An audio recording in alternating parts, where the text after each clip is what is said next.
What's up, my friends? Sunday morning football show is here. It's your man, Detroit Beastie, on my side. I think on my left for you. I don't know. Maybe it's on your right. And then the lesser of the two right here, your man, Donuts. We're going to be talking about DFS. We're going to be talking about betting. We're going to be doing some player props across Monkey Knife Fight, Prize Picks, Underdog. We're going to throw in some lineup building. We're going to talk about game-by-game breakdown. We're going to do it all. The next 2.5 hours, buckle up, baby, because we're going to get after it immediately here going into the first game after we say hello to that handsome man on my right or left, depending on which way you're looking. Yes, good morning, Mitch. Thank you for having me here this morning. It's week 8. It kind of started on Thursday. That was a fantastic game, but the meat of what we're trying to do here starts today. It's Halloween. I have the pumpkin head in the background, part of the Marshawn Lynch Seattle Seahawks away jersey. It's just a weird thing. I absolutely love Halloween. You know, I told you before we couldn't tell. Before we went live, yeah, a single man, no wife, no kids, and is it weird for a grown man to love, Halloween? I don't decorate my, the outside of the house for Halloween, but I love horror movies. I like to eat, pumpkin pie. So anything and everything, horror movie, slasher-esque, big knives, butcher knives, whatever it is.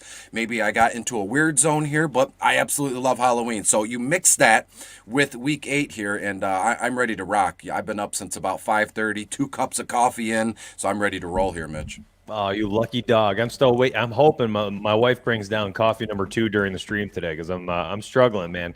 Kids are up early. Kids are going to bed late. Here we are. They're excited. All their friends are going to be walking around, passing out candy and stuff tonight. So everyone's kind of jacked up over here as well. My friend, I'm kind of excited about today's slate. I think it's going to be a unique slate. I'm going to throw up the study hub while we are chatting here because today's slate I found very interesting. And I wrote about this in the Donuts Playbook yesterday, the premium playbook for members. Oh, just in time, the wifey brings in coffee. There it is. I'm married up, boys. I'm married up. Fantastic. Thank you. So, I was looking at the ownerships for today's slate, it does not look like we have Mega Chalk, Uber Chalk, Super Chalk, whatever you want to call it, to the point where you have just the slate clutch, clutch points that you need to figure these out before you can go build your lineups. Am I going to fade these? Am I going to be overweight? Am I going to be underweight? What am I going to do here? Am I all in, lock them, whatever? And there's not really that. And I think tonight, this focus, I keep saying tonight because I've been doing NBA DFS for, the past 6 days, and it's always tonight. Well, listen, for today's slate, I think the most important thing to focus on, just building the best lineups. And I talk about this all the time where we have these mega ownership issues, or we have ownership issues where, the top guy might be 15, 20% higher than the next. That is when you need to start figuring out, what are you doing here? You're going to leverage these situations? We don't really have that too much this week at all. Ownerships are flat across the board, virtually at every single position. Players are not mispriced. You don't have a 35% owned 4K running back. There's nothing like that I think is going to decide whether you win or lose the slate based on that decision. So I think today is a really unique slate where we can honestly just focus on being the best at what we do, and that's build competitive lineups. And I think focusing more so on correlation and your upside within those correlative stacks is going to be the number one thing that I'm keeping in the forefront of my mind while I'm building today. I don't know if you've kind of looked at it with that 10,000 foot view, but did you have any major takeaways before we dive into very specific things here? I mean, no, you hit a home run with what you said there. There's nothing, that jumps off the page to me. Obviously, Derrick Henry today. Tennessee's in Indianapolis. Right now, Indianapolis is third overall against running backs. But again, I don't think that matters. When it comes to Derrick Henry, he's a stud. He's a monster. I saw a graphic, this morning I'm having coffee and I'm relaxing. And it says, Derrick Henry has more touchdowns than I believe, 15, 16, 17 teams, something like that here. 10,500 on FanDuel, only $8,900 on Draftkings. Is he in a must? Is Derrick Henry always chalk? Is he always in a must spot to smash? Absolutely. But looking down, you said from a 10,000 view camera, I'm looking down at the whole slate. Nothing sticks out to me, and this is why I love what I do in terms of DFS and digging into those cheap plays and bottom of the barrel, or reading your playbook, or looking through the study hub here, because this is where a weekend like this, week 8, is where it kind of separates the men from the boys. No offense to anybody, but I'm telling you now, the first 4 or 5 weeks of the season, it's all fun. There's a lot of casual fans playing, and I would imagine at this point in the actual NFL season, a lot of folks have jumped ship from their seasonal teams, and then they come to DFS, or vice versa. They start the season with DFS because it's fun and everything, or maybe people just quit or gave up. So to me, starting, I believe I might have said the same thing last week, and it still it is relevant here in week 8. This is what's going to separate the men from the boys. You have the graphic with Team Rise or Fall, learn, build, and compete. So to me, this is the perfect schedule, week 8. This is the perfect broadcast to kind of hang out with. Grab a pen,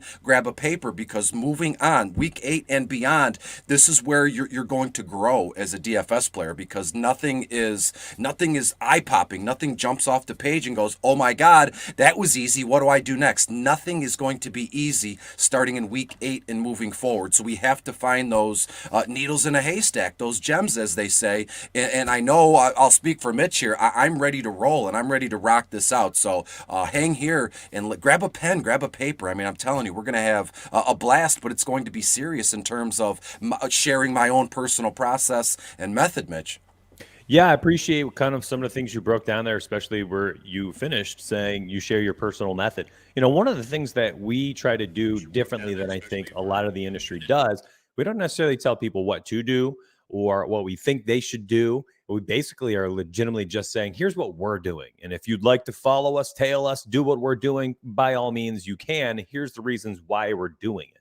We don't like to say, hey, this is a good play. You guys should take this. Here's our core picks for you. No. This is our cores.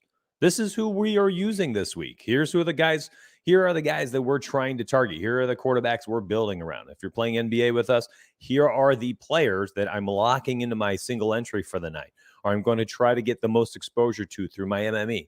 So I think that is kind of what separates us a little bit from a lot of the industry. I'm not saying everybody says you should do this and then they don't play those guys. I'm just saying we go out of our way to just give you what we're doing, and then you guys do what you want with that information. We make it very clear. It's abundantly clear, especially in Discord. Through a lot of the questions, you'll say, well, hey, who are you on this week? And it's like, well, here's the player pool that I'm giving away. That is my player pool. The targets list that I gave in the Donuts playbook, those are all of the players that I am targeting. If I were to click through these sites right now, you would see the exact pool that I put into the targets list. It's right there. That is the pool that I'm going to be making sure that I give thumbs up to, that I make a group from, that I try to get, as much exposure to them as I can while I'm building my lineup. So anyways, let's dive in. We'll go game by game. And I think actually this first one is a unique game where it doesn't necessarily check off all the boxes to be one that you might want to game stack, but it does have a few underlying themes for me that makes me want to target it. So I love doing larger game stacks in games where I feel like I know exactly where the football is going. And I feel like in this game, on both sides of the ball, you know exactly who's going to get targeted.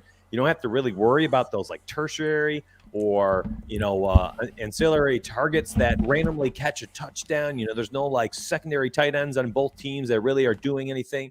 You know who's going to get the pass catches. You know who's getting the ball out of the backfield. You know exactly who's getting the downfield targets. And you know which guys are the priority targets for each quarterback. And the running back situations are pretty clear and cut and dry at this point in the season. We know what's going on in both backfields. So the way I look at this game, I actually really like the thought of targeting this game. I'm going to get to my specific stats that I want to talk about here in a hot second. I'll also show them on the stacks tool today so that we can talk about them.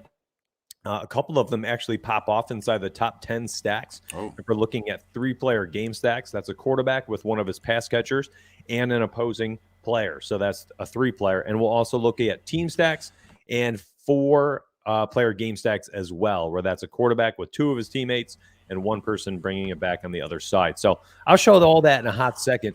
BC, if you want to go ahead and break down this game on your view of the DFS value here, whatever the upside is, go for it. Now I'll wrap the game up with the stacks tool. Sure. I want to say briefly, you didn't mention which game it is, and I can't see on the screen. Atlanta, well enough. Oh, Carolina, Atlanta. Yeah, absolutely. So we'll talk about it right away here. To me, a lot of folks, and again, I reference bottom of the barrel here. Matt Ryan is kind of a headliner here in bottom of the barrel. Matt Ryan, $7,200 on FanDuel, $5,900 on DraftKings, only $24 on the Yahoo DFS app. And I do want to say briefly here, Mitch, I've kind of picked up the pace with my DFS playing on the Yahoo app. It's unbelievably fun, and the prices we play on FanDuel and DraftKings, and we're looking at thousands of dollars in terms of player pricing. And you get here, and Matt Ryan's only what did I say, $24. It's been fun. It's just yet another challenge, and we all know what's not to like about a challenge here. But yeah, from I'll tell you what, BC, Yahoo has quickly become probably my favorite site to play on lately. I absolutely love it. We don't have promo deals and stuff worked out with them. We're legitimately just saying, hey, we love the site. It's a really fun site.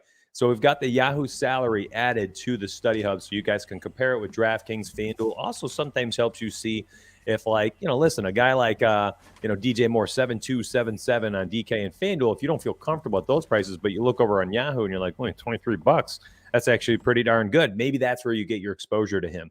And I think that's a really nice way to play if you're playing across multiple sites where you can still have a piece of a lot of different players, but you can plant your flag on each individual site. You could say, not touching DJ Moore on FanDuel at 7.7, DraftKings 7.2. Sure, I'll use a little bit there, but then on Yahoo, he'll be one of my highest exposed players for the day. And that allows you to have exposure to so many different players across the entire slate, and it naturally hedges your daily investment. If you have $150, $200 in, $50 in on the day, whatever it might be, $10 on this site, $20 on this site, $10 on another site, you allow yourself to hedge your investments by simply playing on multiple sites. And then don't target the same players across all sites. Target the players that have the best values on each site, and you can naturally hedge your investments. So I did want to say that real quick. It kind of popped in my head when you start bringing up Yahoo.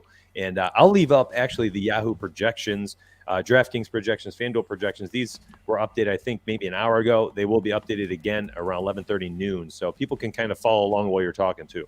Yeah, absolutely. That's fantastic. So in terms of this game from offensive skill, positional player standpoint, if you look at the one thing that stuck out to me is Kelvin Ridley's ownership percentage. On DraftKings, Kelvin Ridley, 10.7%, and on FanDuel, 12.2%. So we're getting, I don't want to say dangerously close, but we're getting to a point where where if you do roster Kelvin Ridley, you need certain amount of value to do anything of note here. And to me, in my personal projections, I have Kelvin Ridley for a healthy target share, 10 or 11 targets. He'll catch 6, maybe 7 of those for about 70 yards, and that is it. So to me, at Kelvin Ridley's prices here, let me bring it up briefly on my screen here. So Kelvin Ridley on, I believe this is Draftkings, or no, excuse me, FanDuel, Kelvin Ridley is $7,000, and on Draftkings, he's only $6,600. Now, those are both very doable, but from a Kelvin Ridley perspective, given all the expectations folks placed on him, especially this week alone, he's kind of coming. I don't know what to make of Kelvin Ridley here, Mitch, and it boils down to all the hoopla. You know, that's a great word we can throw into our repertoire here. The hoopla. Good dad word. Yeah, good dad word, or as my 97-year-old grandmother says all the time. So to me, I'm fully fading Kelvin Ridley, but then you're going to go, well, where are you going? Where are you going to go? Well, you look at what else is going on. Matt Ryan, Russell Gage, and Kyle Pitts going to be unbelievably chalky, and rightfully so, going against the 16th overall ranked Carolina defense in terms of DVP against tight ends here. The biggest question, I should have opened with this one here, the biggest question is, what the heck is Carolina going to do at quarterback? Sam Darnold started so hot, and then last week they benched him for PJ Walker, who I mentioned in bottom of the barrel, air quotes, just in case, because Atlanta, they're 30th overall against opposing quarterbacks here. But to me, Sam Darnold is the biggest check mark. And when it comes to, when we play DFS, you know, check marks, I like to explore those ideas because there's a chance for an edge, there's a chance for maybe 2-3 times the value here.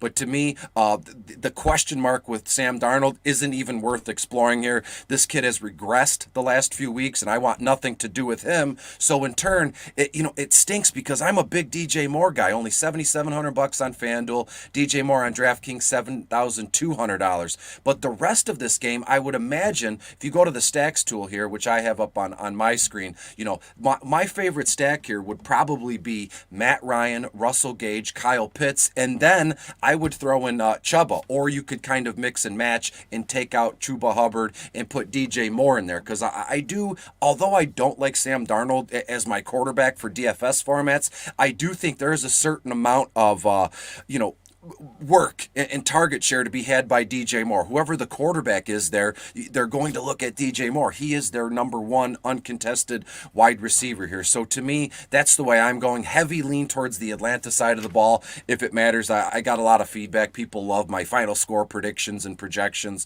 They actually do pretty well. So who am I to deny the people what they want here? Carolina at Atlanta, I believe it opened at 46. It's been bumped up a half a point here. And the final score, I have Atlanta winning this one around 31-21 here. So Atlanta wins 10 points is comfortable in the NFL, but on the Carolina side of things, I just don't know where the points are going to go, Mitch. Could this be a game where Hubbard scores 2 or 3 times and he's the source for all their points today? I don't know, but I just can't get a read on what Carolina is going to do. So in turn, limited exposure to the Panthers. Yeah, no, okay. So I think the one thing I'm really truly looking for is just that, like that regression. Hopefully DJ Moore gets a little positive regression. Maybe started off too hot in the beginning and then has cooled off way too much the last 3 games. And it's somewhere in the middle is where his average will be, right? His average amount of receptions, yardage, touchdowns, when he's scoring, his rates, all that stuff, whatever. I think DJ Moore is one of those guys this week I actually do want to target, but specifically only within the game stack here.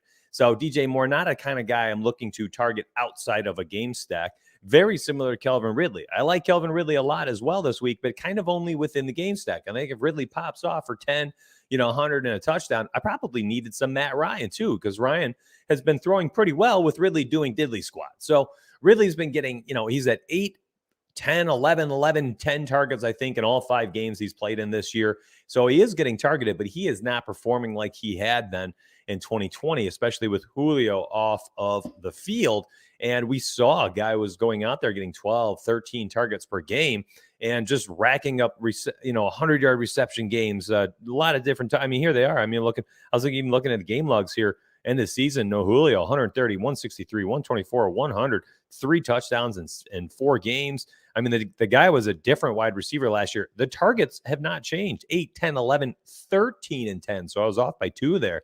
But we have not seen a 100-yard game. We've seen two touchdowns on the season, but we still haven't seen that 100-yard game where he's not getting the downfield targets like you thought he would. And maybe it's the presence of Kyle Pitts, maybe just getting open at will underneath and across the middle. So maybe he's kind of taking some of those aggressive down the seam targets. I have no freaking clue, but this offense has changed. And Matt Ryan is still slinging it. He's throwing the ball 40 plus times per game here, especially as of late, but we're not getting those downfield targets to Ridley. So the way I look at it is guys like that I like, but only within the construct of a game stack. So DJ Moore, Kelvin Ridley, sure, but I'm going to make sure I have Matt Ryan with them. Outside of those two, it's Cordarrelle Patterson, who, his snap rate in week 7, I think was 73%, his highest rate on the season. Mike Davis had his lowest. One player I am concerned about, even though he had his price drop at running back, was Chuba Hubbard. Price dropped, I believe, across the entire industry. But we also saw Royce Freeman for the 3rd week in a row get an increase in snap rate that is starting to concern me a little bit. And if Chuba Hubbard isn't going to be scoring red zone touchdowns and he's going to be off the field a little bit more, what if his rate continues to decrease for the 3rd week in a row here? And then I'm worried definitely going forward. But this week, Chuba Hubbard, not really one of those guys I'm looking to use. The targets for DJ Moore have still been there, 10, 13 over the last 2 weeks. He's had 10 plus every week, except for week 5 where he only had 7. So give me some DJ Moore, give me some Kelvin Ridley, give me Kyle Pitts, Cordarrelle Patterson, and then, plug in Matt Ryan and hope something magical happens there. So if you're going to choose based on the stacks tool itself, I am simply going right here, Matt Ryan, Kelvin Ridley, DJ Moore. I'm taking the easy road. They are not only the number 1 projected rank, they have the number 1 rating in this game, and they are the highest value. Okay, so they check off all 3 boxes for me. That is a rarity that you get a higher price stack like this that takes up 43.8% of your cap, but they are still only 23.5% owned. They check off all the boxes as the number 1 stack, number 1 projection, rating, and value out of this game for 3-player stack. So it's Ryan, Ridley, and Moore for me, and then I probably just move on. If you go with a 4-player stack, it would just be, again, this is a rarity. You do not see the primary targets in a game often being the number 1 rating, projection, and value, and you have it again. So this kind of just screams at us saying these guys are probably a little underpriced for sure going into week 8. And I think they are to an extent due to the upside we know they do have, whether they've shown it or not. So Ridley, Pitts, Moore with Ryan would be my 4-player game stack. And I probably don't touch Robbie Anderson, as I didn't mention him. He just continues to do nothing with his targets. Now, next game, let's move on. This game is not going to be as exciting. Looks like a complete snooze fest here. And we have the Cincinnati Bengals at the New York Jets. Bengals road favorites. They are, I can't even remember who the heck is at quarterback this week for the Jets. I know they Mike White. Mike White. It's I believe it's Mike White. Oh my goodness, I don't even know who that is. Bengals defense certainly in play. Bengals. So in situations like this, and I'll go ahead and let this one rip since I'm already here. In situations like this, my friends, I'm not a big game stack guy when we have a game that's not going to shoot out. And I don't think you always need to have game stacks with whatever quarterbacks you're targeting. I'm going to be targeting Joe Burrow this week. He's one of the top 5 implied team totals on the slate. The Bengals are 26.5 points. Now, we had this review article each and every week, and I think you could probably find that on the homepage. If you can't find that on the NFL homepage, where you can is probably, what am I right-clicking for? What you can do is go to the content and go to the articles, and you could grab it there. But we have this review article where it goes over the Millie Maker winners each and every week of the first 7 weeks of the season. And I was reading it this past week. I believe it was a Wednesday article. That's how many articles we have come out. I'm on page 4 to find it. 75% of all of the Millie Maker winners on Draftkings this year have come from quarterbacks that were in the top 5 implied team totals. So Joe Burrow is that, right? You don't need a game stack out of the Jets if you don't want it, but I do think you can team stack them. So what I mean by team stack without a bring back would just be like a Burrow with Jamar Chase, and then maybe CJ Uzomah, somebody who has like 5 touchdowns in 3 games, something like that. Just keep scoring the freaking touchdowns. So that would be a 3-player team stack. You have a lot of touchdown equity. You got the downfield equity in Jamar Chase. Joe Burrow hopefully goes, 280, 300, gets that bonus and 3 touchdowns. And you have your 2 guys get all of those receiving touchdowns. So you could team stack it and then move on. Don't even need to touch the game. You could also do something where you can put together like the Bengals defense against Mike Wright and maybe Joe Mixon, somebody you think can get a few more red zone carries, a few more carries as the team maybe is pounding the rock to run out the clock, whatever it may be. I would advise you to be careful there about that stack specifically because we see Samaje Perine starting to get a little bit more work out of the backfield as well. And I don't think it's a talent thing, or I don't think they're looking at this saying, let's make sure we get this guy on the field. He's super athletic and talented. I just think they're trying to take care of Joe Mixon, which they have all year. His snap rate on the season is just 54%. So, and P. Ryan at 34%. So they are taking care of him, and they're making sure that P. Ryan can be on the field a little bit just to, I think, allow Joe Mixon to stay healthy for the entire season, as I think the Bengals are in first place in that division right now. Team stack for me and move on is my say. Where are you in this one? Yeah, I'm with you 100%. I mean, it's going to be boring at this portion because I agree with everything you say. Just some little tidbits and some nuggets I've gathered throughout the week here. You said it. Don't look now, but the Cincinnati Bengals are rolling. Joe Burrow is playing well with the addition of Jamar Chase here. So to me, I love the idea of stacking all the Cincinnati Bengals. I mentioned CJ Uzomah by name last week, and then again this week, CJ Uzomah, only $5,700 on FanDuel, only $3,700 on Draftkings. And I'm going to repeat what you say all the time. On FanDuel, it's all about touchdown equity. On Draftkings, you're looking for, receptions and touchdowns as well, obviously. But to me, CJ Uzomah is very much in play here. And I do want to mention briefly, Joe Mixon, to me, only $7,600 on FanDuel. And then on Draftkings, only $6,900. I have the Cincinnati Bengals, and hopefully we can isolate this audio and maybe play it back Monday or Tuesday when we review this. But I have Cincinnati scoring the most points of the entire slate in terms of real life NFL final scores here. I have Cincinnati close to 40 points. I think they win 38-13. If that, the Jets are going to struggle big time. I feel like the time of possession in this one is going to heavily sway towards the Cincinnati Bengals. And look, people, I'm not telling you anything you don't already know. When you look at ownership percentages for the Cincinnati Bengals, it's kind of clear which way folks are leaning, and you would be smart to kind of, go all in on Cincinnati. I mean, the ownership, the only high owned player right now is Joe Mixon on FanDuel, 12.1%. All of the other Cincinnati Bengals are under 10%. The highest owned player on DraftKings, again, Joe Mixon, 9.5% here. So you can see the way that things are rolling here. So again, not super chalky, in an absolute spot to just wail on the Jets here Sunday. So give me, all the Cincinnati Bengals as I can handle, and I'm with you. Joe Burrow, Jamar Chase, Mixon, and CJ Uzomah. If you want to maybe take out, let's just say CJ Uzomah, wouldn't be smart to put in the Bengals defense?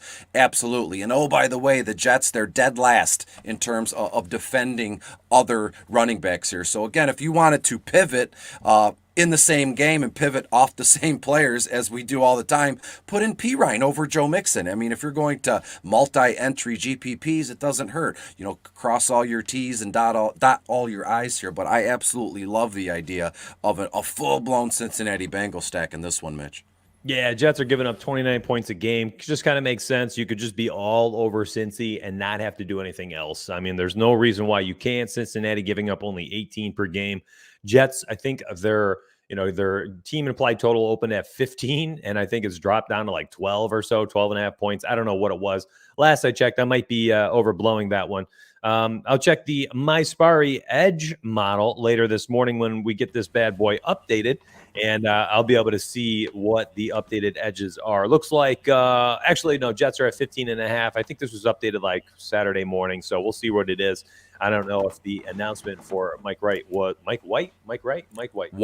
Yeah, white as in the color, Mike White. Looks like people are saying he's from Western Kentucky. I don't know. Maybe he can sling it. Those Western Kentucky quarterbacks always chuck Yeah. it for 60 passes per game. Yeah, they don't care. Let's move on, my friend. I'm going to click on, actually, I'm on the game flow now. I actually like looking at this when I forget this is here sometimes. I just kind of look at the all positions sometimes. Also, the defensive tab. So you were talking about like how many points people, defensive positions give up to each position. The Jets give up 29.72 points per game to opposing running backs, which is 5.3 points higher than any other team. That's craziness. And by the Wow, way, yeah. one of the other players we're going to get to here, Gainwell out there in Philly goes against the Lions, giving up 24.4. They are the second worst defense against opposing running backs. So the Jets are 5 points worse at the position than any other defense on the slate. Joe Mixon just licking his chops probably. And Samaje Perine, maybe that's like a million maker, pivot down there. He's cheap. He's probably priced right around Gainwell. Haven't even looked at him. But maybe that's a nice pivot there if Gainwell's ownership starts to get up to 15, 20, 25%. Pivot to a guy like Perine, hope he gets like 80 yards, 4 or 5 catches, and a touchdown, and maybe some late game burn. And you might be cooking there. That might not be a bad idea. I'm kind of on that a little bit now that we're talking about it out loud. That's a very interesting spot. All right, let's move on. We have the Jacksonville Jaguars, Seattle Seahawks. Jags giving up 28 points per game to opposing teams. Seattle giving up 23 points per game.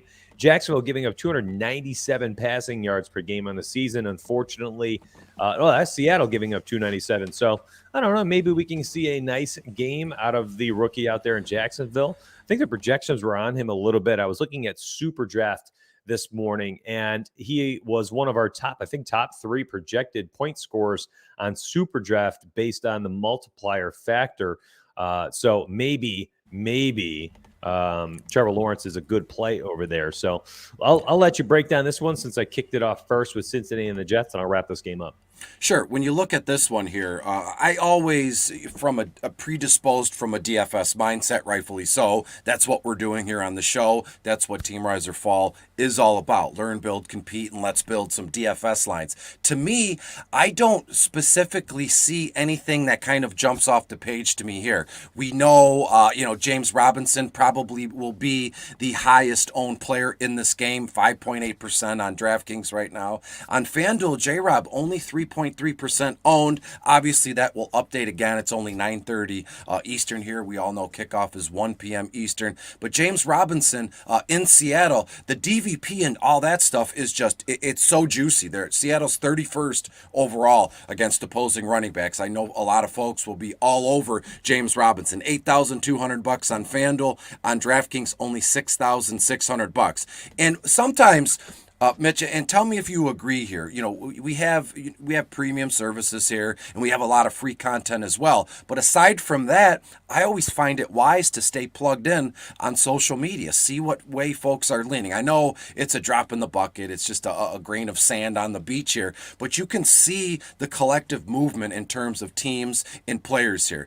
So last week, Monday, maybe even Tuesday, people have been starting these hot take threads. That's nothing new, but I've seen a lot of folks saying Trevor Lawrence, he's going to throw for the first time ever in his career 4 touchdowns. They were going nuts about Jacksonville, so much so it gassed a lot of people up. So I have a feeling that the Jacksonville Jaguars are going to be in the discussion for one of the higher owned kind of double down stacks. James Robinson, Trevor Lawrence, you maybe even throw in DK Metcalf or Alex Collins on the Seattle Seahawks side of things. But there's nothing that I see in this game that kind of makes me believe that, why would Trevor Lawrence throw all those touchdowns? Look, again, as I was saying, from a DFS predisposed mindset here, I know people just talk out of their butt and they say, Trevor Lawrence is going to throw 4 touchdowns and this and that. So don't buy into that stuff. Do your own research. Look at what we have here for you on the screen, the NFL Study Hub. It's an outstanding tool. But from a DFS perspective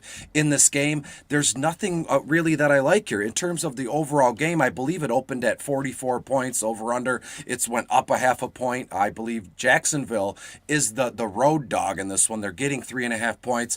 I think this one could go either way in terms of a total final score. I have Jacksonville right now winning this game around 21-17, or it could be 20-14, something along those lines. So nothing is jumping off to me from this game. And I've talked, well, why'd you talk so long about it? 'Cause just try and, work it out as I go. One thing I wouldn't mind here, I mentioned him in bottom of the barrel, Jamal Agnew, Jacksonville Jaguars wide receiver. Only, let me double check, only $5,300 on FanDuel. On DraftKings, Agnew is $3,700. If you look at the last few weeks, his game script has kind of gone up. He's got a couple more targets and touches. They're starting to manufacture more plays from him. I believe last time Jacksonville played, he had 6 or 7 targets in this one. And this guy has been a return specialist his whole career, so they like when they get him in space. So just maybe kick the tires on Jamal Agnew, given the price, given the matchup here, Mitch. Yeah, I think one player I kind of want to take here, and then I'm just going to move on, is James Robinson. Now, I talked earlier on the show about, getting naturally hedging your investments. And I don't mean going out there and just saying, well, I'm using them here because I'm not over here. It's just going to naturally happen if you're following where the projections and the ratings are going. We kind of do that for you. So when you're looking at a player like James Robinson and you looked at his price tags across the industry and you looked at his ratings on each site, you can see on Yahoo, and let me show you, if you were like, well, Mitch, I really need an example. I mean, it doesn't get any better than this right here, right now. So I'm going to, so my screen is, I blow up my screen so you guys can see the numbers a little bit more, but it also doesn't show as much information when I do that at the same time. So I'm going to slide the screen around for you. So we have James Robinson. All right, here's where we're looking. And he has 6.6K on DraftKings, right? And I want to show you where you're going to get your exposure to different players on different sites where I'll naturally hedge your investments. Here you go. Let's say you're playing $30 on each site for the day. You might end up getting a fair amount of James Robinson. Why? Because he's rated an 80.38 on DraftKings today. That's a very high number. In fact, that green dot means he's in the top 20% at that column on that site. So green dot here means that 80.38 is a top 20% number at the running back position today. That's pretty high. Now on FanDuel, it's a 70. He's in the middle chunk, middle 60%. Okay. So that means his number of a 70, his rating of a 70 is between 21 and 79% for the day. So here's the deal. Like, you might get a little exposure there on FanDuel, but you probably are not going to. And his value over here is nothing good either. It's a 1.49. That kind of sucks. The value on DraftKings for James Robinson, 2.67. Look at that. Another green dot shows well over there. And then again, Yahoo, he's in FanDuel, of course, he's 8.2K. Yahoo's $30 is very expensive. You slide over to Yahoo. Oh, what do you know? He is a 49 rated player. His projections at 12, his values of 4.07, all average numbers. So if you were to just use the projections, just use the ratings, you're naturally going to get a hedged investment on the day of James Robinson, because you probably won't get any. And if you do, it's going to be a modicum amount of exposure to James Robinson on Yahoo and FanDuel. And you might get a fair amount of him on DraftKings because of that 6.6K price tag. And when you look at a guy like him, where he does have some PPR equity, and on top of that, he's starting to get a ton of touches. We've had 19 plus in 4 straight weeks, and the return has been 25, 20, 24, and 19 points. A guy like James Robinson, absolutely in play for me this week, and probably ends up being one of my higher owned players on DraftKings specifically, and then I might not touch him at all on FanDuel and Yahoo. So we've talked about this before. If you were trying to naturally hedge your investments. And people had asked about, Mitch, when you were playing on 4 different sites each and every week, do you use a guy across all sites if you like them? My friends, I don't like players. I like pricing and projections and ownerships. Those are the things that matter to me. The names, irrelevant. I could care less about the names for the most part, which is why when there's a guy like Mike White starting for the Jets today, I have no clue on Sunday morning. It's irrelevant to me. It's binary code for me. It's ones and zeros. What are their ownerships? What's their rating? What's their projection? Can I leverage the situation? What type of upside do I have in this game if I can put together a stack? Where am I going to use them? Doesn't matter. That's all going to be baked into the projections, where they lead me to play players on certain sites, where they do not lead me to play them on others. Names irrelevant. Tyler Lockett, DK Metcalf, these names are irrelevant to me, completely irrelevant. What is their projection show on each site based on their situation this week? What's their ownership at that projection? And is it worth paying the cost to get that player at their current projection? And what is their upside? That is going to be out there in the range of outcomes tab. So, my friends, names, try to get rid of those. They're less important in the grand scheme of DFS. Names matter in fantasy football.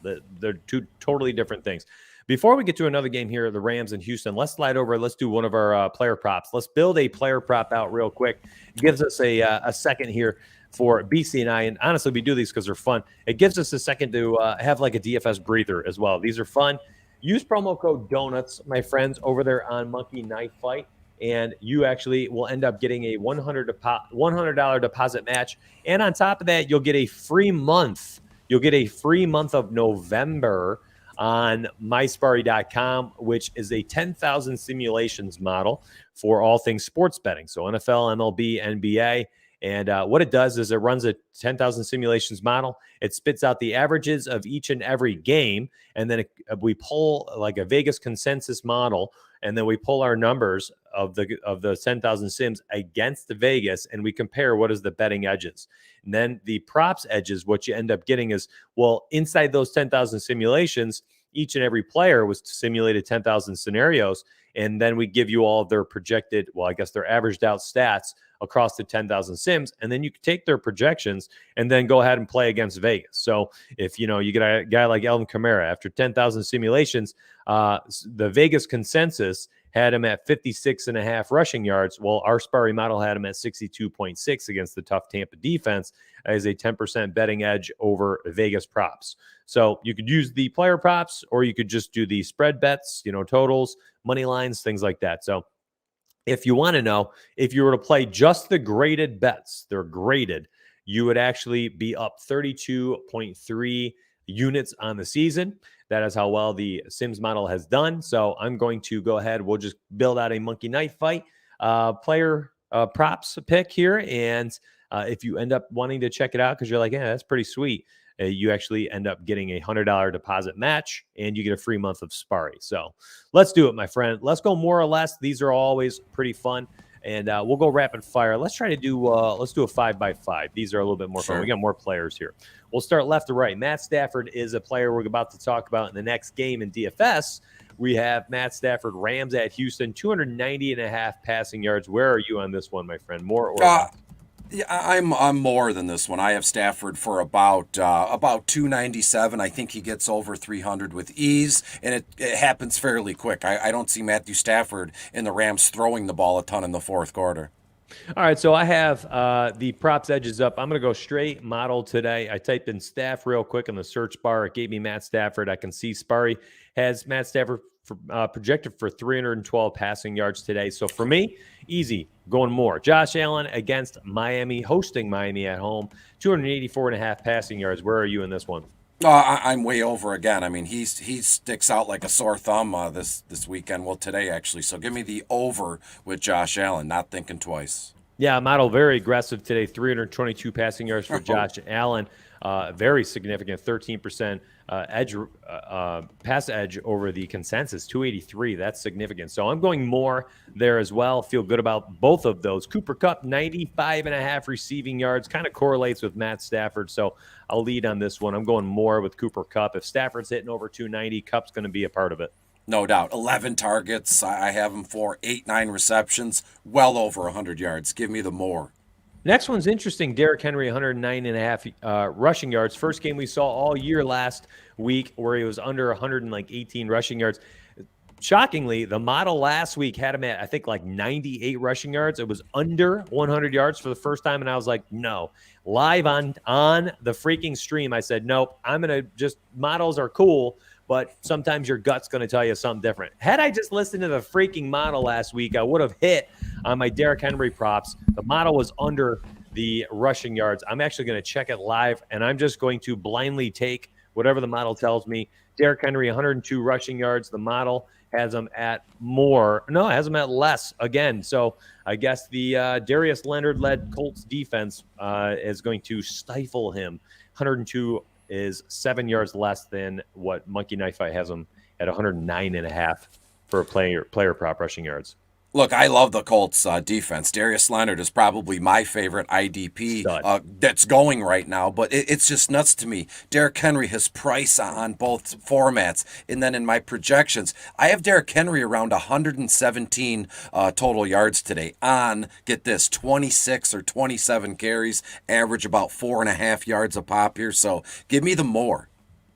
He's in another atmosphere. It's crazy. And I get it too. This is a team that he's not struggled to run the football against. I mean, the last 4 games, and these are with Darius Leonard on this defense, 149, 103, 178, 113 yards rushing against the Colts. He has just chewed them up over the years.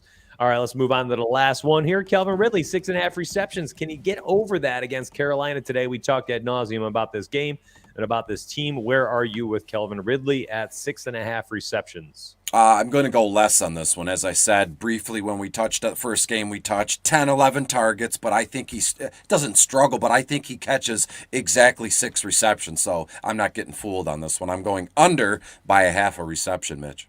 I'll go blind faith here. 7 receptions based on the 10,000 sims, and that would put him at more. That's a very close line, though. That's tough. That means a pretty sharp line there. So there is the final for Monkey Knife Fight. Thanks for letting us do these. These are fun for us to do. I'm not kidding. Like Beastie and I get a second to just breathe, right? Like DFS analysis is it's tough to think about all the different angles and things you want to talk about while you're on air, just kind of bouncing back and forth. So when we get to just go, hey, more, less, more, it gives us a breather. It's kind of a nice breakup. We know a lot of people on here are betting somewhere, some way, shape, or form. So player props, super fun. We're also going to do prize picks and underdog later because they have their own form of like pick 'em, and we're going to do that as well because there's just a lot of fun. I mean, Underdog, another fun site. So let's get to those. You'll have if you want to check either or any of these out today as we go along, just use promo code Donuts. You can get a $100 deposit match on all 3 sites now, and I'll give you a free month if you use the Monkey Knife Fight one. So we'll come back around to those as we go. Let's go to DFS again. We have the Rammies at the Texans today. This could be another team stack scenario. We are not looking, very much like the Bengals, where you're not looking to bring it back with anybody. That is what I am doing today. I love Kupp, Stafford, Henderson, Robert Woods, and the Rams defense, and I'm not touching anybody on the Texans. I'm making it super simple, and that is literally all the analysis I feel like giving for this game. I'm going to let you take it away if you have any more to add. Yeah, I'm with you. I just going back briefly with the over-under and all that stuff, it's great. We're like 2 cavemen. All we're doing is grunting. Then we can just chill for a moment. This game's going to go exactly how you think it's going to go. Rams at Houston. I believe from a betting perspective, the over-under opened at an even 45 points. It's been up to half, 1.5 points. They're giving Houston 16 points in this one, and I still think the Rams clear this one. Rams final, let me double check, like 35, 38 to like 13 or 10 in this one. It's not close. It's going to go exactly how you think it's going to go. So to me, in this game, you're right. Cooper Kupp, 20% owned on FanDuel. Draftkings, 14.2. Darrell Henderson, 17% owned on FanDuel. About by the time lock, it'll be about 14% on Draftkings here. So again, to me, the super chalk, probably the chalkiest game of the slate. I don't even think that's talking out of school here. So to me, play what you want to play here in terms of this game. But in cash games, the Rams are absolutely it. In terms of the Houston Texans, you couldn't pay me to start any of these guys. I knew I saw some light run, some little talk on David Johnson because the fact Mark Ingram is gone. What's David Johnson going to do? Only $5,100 on FanDuel. On DraftKings, David Johnson only $4,200. If you were in a pinch on DraftKings with the full point PPR here, I could make a case for David Johnson. I don't feel comfortable about it, but I believe that at this moment in time, there's going to be some sort of expected workload, as you saw, fantasy buzzword here, a workload here. So So overall, it's all Rams in this one, and I'm not even thinking twice. Yeah, I think in future weeks we might be able to take advantage of no Mark Ingram with Philip Lindsay or David Johnson, but this isn't the week. I definitely don't think so. Sparry modeled, so I was just teasing it a little bit there. So the Vegas consensus has them at minus 15.5 points. The Rams hosting the Texans, and here we are. Oh, man. Rams based on 10,000 simulations. That's a lot, my friends. Rams are on the road, excuse me. 10,000 simulations later, and the Rams average differential and spread was 21.5 points. So ends up being a very strong grade of a C. C grade on the season, I believe, is 162% of the time. So not a bad play over there. And let's move on, man. There's not much to talk about for that garbage game. Miami and Buffalo, this is intriguing only on the Bills side if you are a Bills fan like myself, super biased. But I do understand the DFS implications. There are a couple guys on their side we are looking at. Both Mike Gesicki looks all right this week. He's been playing very well with Tua. And I also think that Jalen Waddle is getting peppered with targets in the last couple of games with Tua under center. So I'm going to let this one rip, and I'll close this one up as a Bills fan who's super biased. Sure. Well, the one thing that stands out to me here, ownership percentages aside, although Josh Allen only 8.3% on DraftKings right now, just below 12% ownership on FanDuel here.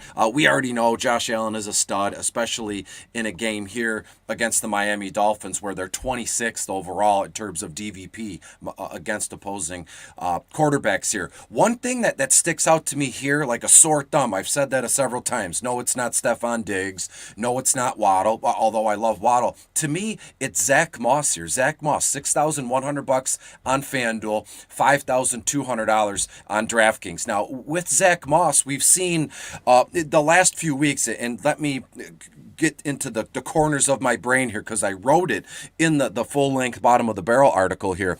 When the Buffalo Bills are rolling and they're up, right, they kind of Moss takes a backseat to Singletary. They kind of just give Singletary the ball and we go. I've never understood that rationale where if I say, like, hey, Chris, who do you like in this one? Well, I like Zack Moss. Oh, yeah, Chris, let me play devil's advocate. I don't like Moss because Buffalo's going to get up big and they're probably not going to fool around with him because he is very good at catching the ball out of the backfield. Well, there's a list of circumstances. How did they get up? Well, Zack Moss is going to be in on a lot of that stuff. Real briefly, Zack Moss, I have about 13 or 14 carries, about 60 yards, going to average just shy of 4.5 yards a pop, finds a touchdown on the ground, and 2 or 3 receptions for like another 20 or 25 yards in this one. So to me, Zack Moss is the play in this one. And I know I'm not saying anything profound. Everybody knows my new love for Zack Moss here, Mitch. You'd be proud here. And then we go down the list here. I have him projected, in terms of projected offensive snaps, well above 60%, right at about 64, total offensive snaps here. So he's going to be on the field a little bit more than Devin Singletary. And I firmly believe Zack Moss also makes for an outstanding cash game play in DFS formats here. And also, I wouldn't hesitate to put him in a flex spot in a GPP here, hoping he goes off for maybe several touchdowns, one on the ground, one in the air, and we go from there. In terms of the final score here, again, I hope people like it. They leave comments about it all day. Miami at Buffalo over under, I believe it opened at 48 total points here. It's gone up just a half a point here. I believe Miami is getting 14 points. I don't think it matters. I think Buffalo hangs 31 to 35 with ease in this one compared to Miami's 13, maybe 14 points in this one. So to me, all Buffalo Bills early and often. Favorite player in this one, Zack Moss there, Mitch. All right, so here's the deal, my friend. I am so biased as a Bills friend. I'm going to do my best here not to totally ruin things, all right? I like Miami a little bit today, and it's not the team that I like. I don't think it's going to be super competitive. I do think the Bills control this game throughout, but I do think that Miami will keep it just close enough where the Bills have to keep their foot on the gas. And on top of that, there's a couple guys on Miami right now that the football is going to. I talked about this earlier. Focused fantasy production. I know where the targets are going to go, and we've seen Mike Gesicki with 7 or more targets in 4 straight weeks. He's had, I believe, let me have it up right here, 9 and 8 in the last 2 games with Tua, 17 targets in the last 2 weeks. And Jalen Waddle, 21 targets in the last 2 weeks. And the Dolphins have all but just stopped trying to run the football. And I don't blame them. They can't run the football. The Bills, on top of that, are very good against opposing teams. They don't give up many rushing yards. They don't give up many rushing stats. 13.7 points per game to opposing running backs. When you're looking at the game flow itself, the Bills are only giving up, and let me go look at this real quick. The Bills are only giving up yikes, let me find 89 rushing yards per game. That is miserable. You can see the blue code there, meaning they are giving up very few yards per game. Let me actually average that out for everybody to see how good their rush defense is.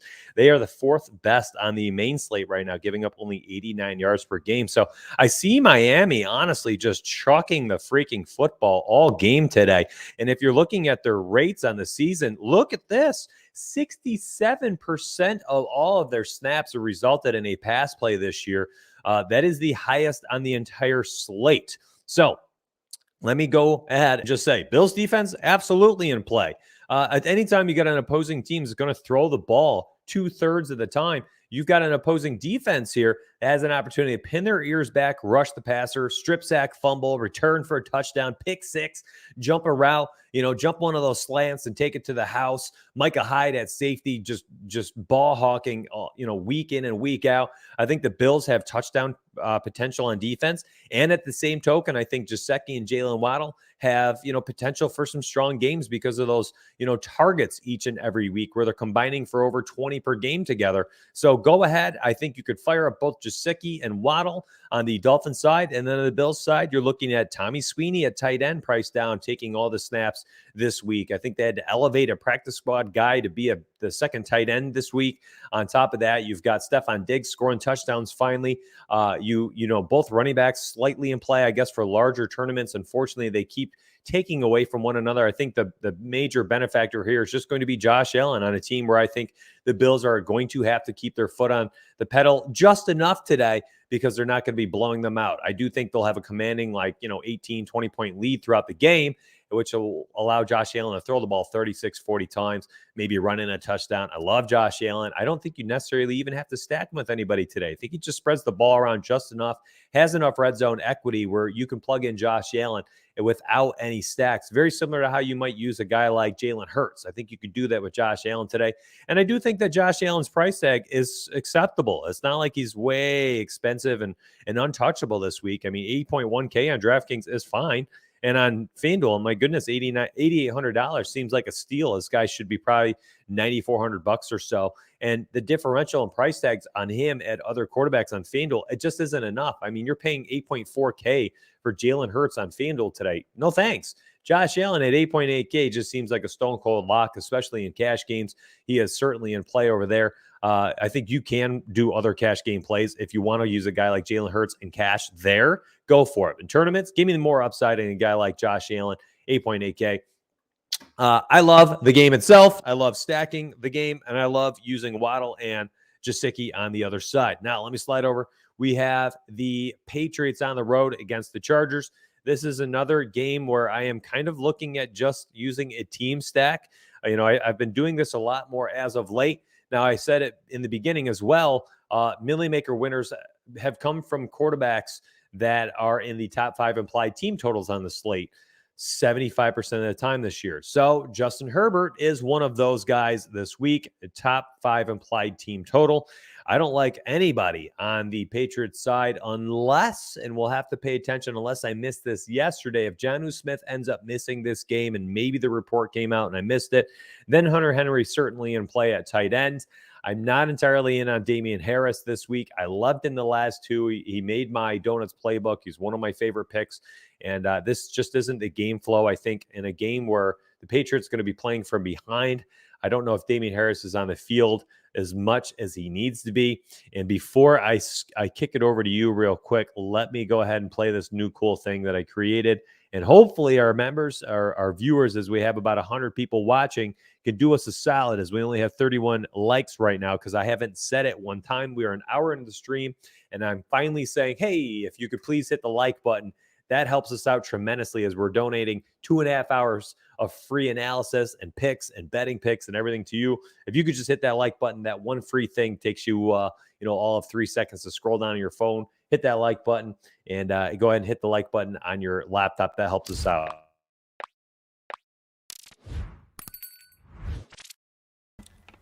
That was kind of cool, right? Yeah, it was I like awesome. that little graphic. All right, cool. I'm going to kick it over to you, Chargers and Patriots. Are you game stacking? Are you team stacking? You're not touching it. Where are you on this one? I'm just going to mix and match a few players. I'm glad you brought up Hunter Henry. He was barrel. The Chargers, in terms of DVP, they're 31st against opposing tight ends. Henry, $5,500 on FanDuel, only $4,200 on Draftkings, and again, only $19 on Yahoo. Now, I'm sure if you're watching this Sunday morning, you're kind of plugged in terms of the NFL. Hunter Henry has scored a touchdown in back-to-back.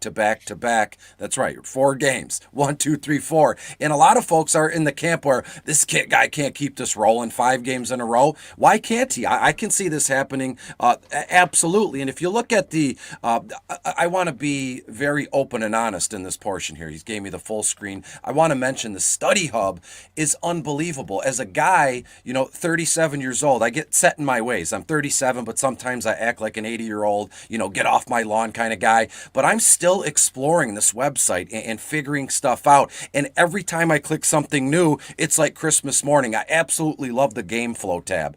Mitch, you mention it all the times. You're like a maestro when you have the Discord up and the Rise or Fall Study Hub on there, and you're mentioning all this stuff. So I want to mention briefly, Hunter Henry is in the range of outcomes, and in the ownership percentages is going to be next to nothing. I believe, off the top of my head, I try and retain stuff after I see it. Hunter Henry is going to be under what, Mitch, 2-3% owned, and I even think that's a little high for Hunter Henry. So when I say I'm going to mix and match, that's about it. Damian Harris, no thank you. Mac Jones, no thank you. Justin Herbert, absolutely, $7,900 on FanDuel. Herb's only $7,300 on DraftKings here.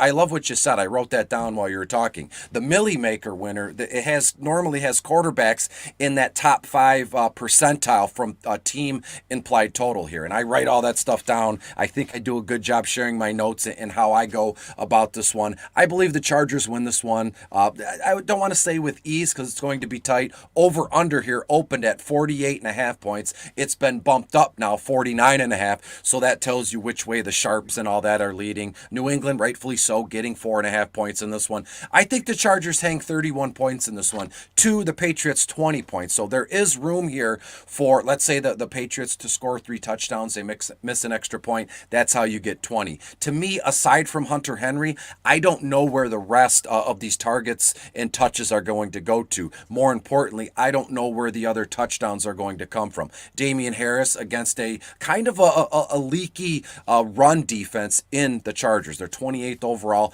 Damian Harris could see a little bit of play, but what about Brandon Bolden here? $5,500 on FanDuel. Bolden, only $4,500 on DraftKings. And as I said, the Chargers 28th overall out of 32 teams against opposing running backs here. We've saw Bolden kind of come alive the last few weeks. He's like Frankenstein now, given the fact that it's Halloween. He's kind of come alive here, not in place of Damian Harris, but in relief of Damian Harris, given he had that nasty rib injury, I believe, a few weeks back. So to me, Brandon Bolden makes for a nice little GPP nugget here, given the fact he's only $5,500 on FanDuel, only $4,500 on DraftKings. I wouldn't be shocked to see Bolden catch a touchdown pass, a reception touchdown pass in here. But other than that, that's just the way my mind is going with this game. Final score, as I've said, Chargers 31. Maybe the Patriots get to 21. So I would take the Chargers giving the points here. And that's about it. Yeah, it's a tough one for the Patriots, I think. They're on the road, okay? And we got the Chargers coming out of a bye week. So, they've had extra time to prepare for a rookie quarterback in Mac Jones. And I think it could be tough sledding for them. Now, the reason why I'm off Damian Harris is not because of the matchup. I understand the Chargers giving up 162.5 yards on the ground to opposing running backs. That's 17 worse than every other defense on the entire slate, even including the Houston Texans, who have been just ramsacked all year by opposing running backs. Chargers, that number is slightly skewed, though. They gave up like 300 yards rushing against the Ravens in one freaking game. Although, even if you were to remove that, they're still a bottom 5 rush defense in yards per game on the season. So Damian Harris slightly in play, I guess, large field tournaments. If you think they can control the clock, they probably go out there and try to do so. But I think the Chargers, honestly, with all of this time to prepare for this game coming out of the bye, I'm worried about the Patriots. And I saw people talking about Herbert getting beat up last year against the Patriots. Listen, rookies against Belichick is a thing. It's been a thing for 15 years now, and we've literally seen like 2 rookies succeed. 2 rookie wins in like 24 games or something against the Patriots. So that is just what it is. Belichick and his staff, or however they've done things over the years, they know the recipe against rookies. Herbert is a special player. I'm not concerned about Herbert literally in any matchup. Each and every week, Herbert is always in play. He is just that type of player, and he's got the weapons around him where I'm not worried. And I'm not worried, especially after how he did in his rookie season against a coach historically that has crushed rookies. And now we're in a second year removed, and Herbert, he looks like he's all systems go right now. He's been lightening it up as of late. So I am not concerned at all. He checks off the box as being, a top 5 implied team total quarterback. 75% of all Millie Maker winners have come from one of those 5 quarterbacks each and every week. So I am there. I'm on the Chargers. I'm on all their pass catchers. And I do think you mentioned the ownership of Hunter Henry. I think that if Jonnu Smith ends up being out, when we do our final projections, I actually think that Hunter Henry, his ownership goes up to 15, 20, 22%, something like that. I think he gets jacked up through the roof. I think currently you get him as a bargain because no one knows about Jonnu Smith. If Jonnu ends up being out for the game here, if he is out this week, I do think that Hunter Henry's ownership gets skyrocketed when we run our final ownership model. So moving on to the next game here, we have Philly and Detroit in your own backyard, my friend.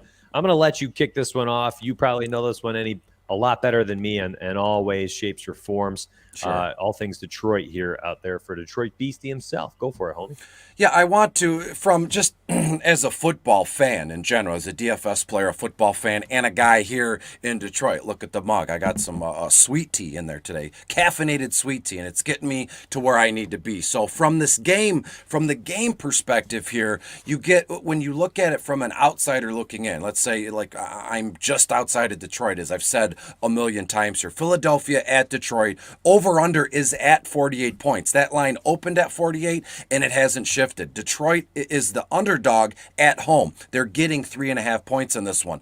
From a DFS perspective or a game flow perspective, I think this one is going to be, and I'm not saying this because I'm from Michigan, I think this game is going to be one of the better games from a competitive standpoint. If we look down the list, I always love to give my final score projections here, and there's a lot of one-sided games in this one. I think this is going to come down to the final 2-3 minutes of the game. Does a field goal win it? Does a touchdown needed to win? I don't know, and I don't really care because I have this final like 31-28. There's plenty of points to go around in this one. And again, I want to preface this by saying what I'm saying now just comes from a pure football fan standpoint. The DFS analysis will come in a moment here, but in what we have here is you look down the list in terms of DVP matchups and ownership percentage. There's a lot of openings here to really make our mark if we mix and match. If you want to stack this full game,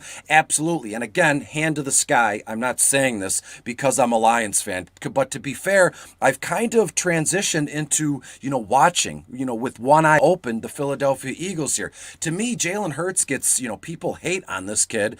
And granted, in a real life football perspective, Philadelphia Eagle fans they're very tough on folks. They're tough on their own people. And when it comes to Jalen Hurts, they just dislike this kid. And we have a chance here for Jalen Hurts to, not a coming out party, but just Jalen Hurts to kind of, can he put a full complete game together through 4 quarters? His biggest claim to fame is doing nothing for the first 2 quarters, and then late in the 3rd quarter, late in the 4th quarter, he's become the king of garbage time. We transition that. DeAndre Swift, the same thing. So there's like a battle for the garbage time king supremacy in this one. And I do want to mention briefly, look at Khalif Raymond. really quick. He's been in bottom of the barrel several times, again in week 8, $5,700 on FanDuel. Only $5,300 on DraftKings. With some of the injuries here, mainly Tyrell Williams, Khalif Raymond has just seen a ton of targets. He's got 39 total targets this season. I believe, Mitch, there's been 2, maybe 3 games this year where Khalif Raymond has had double-digit targets.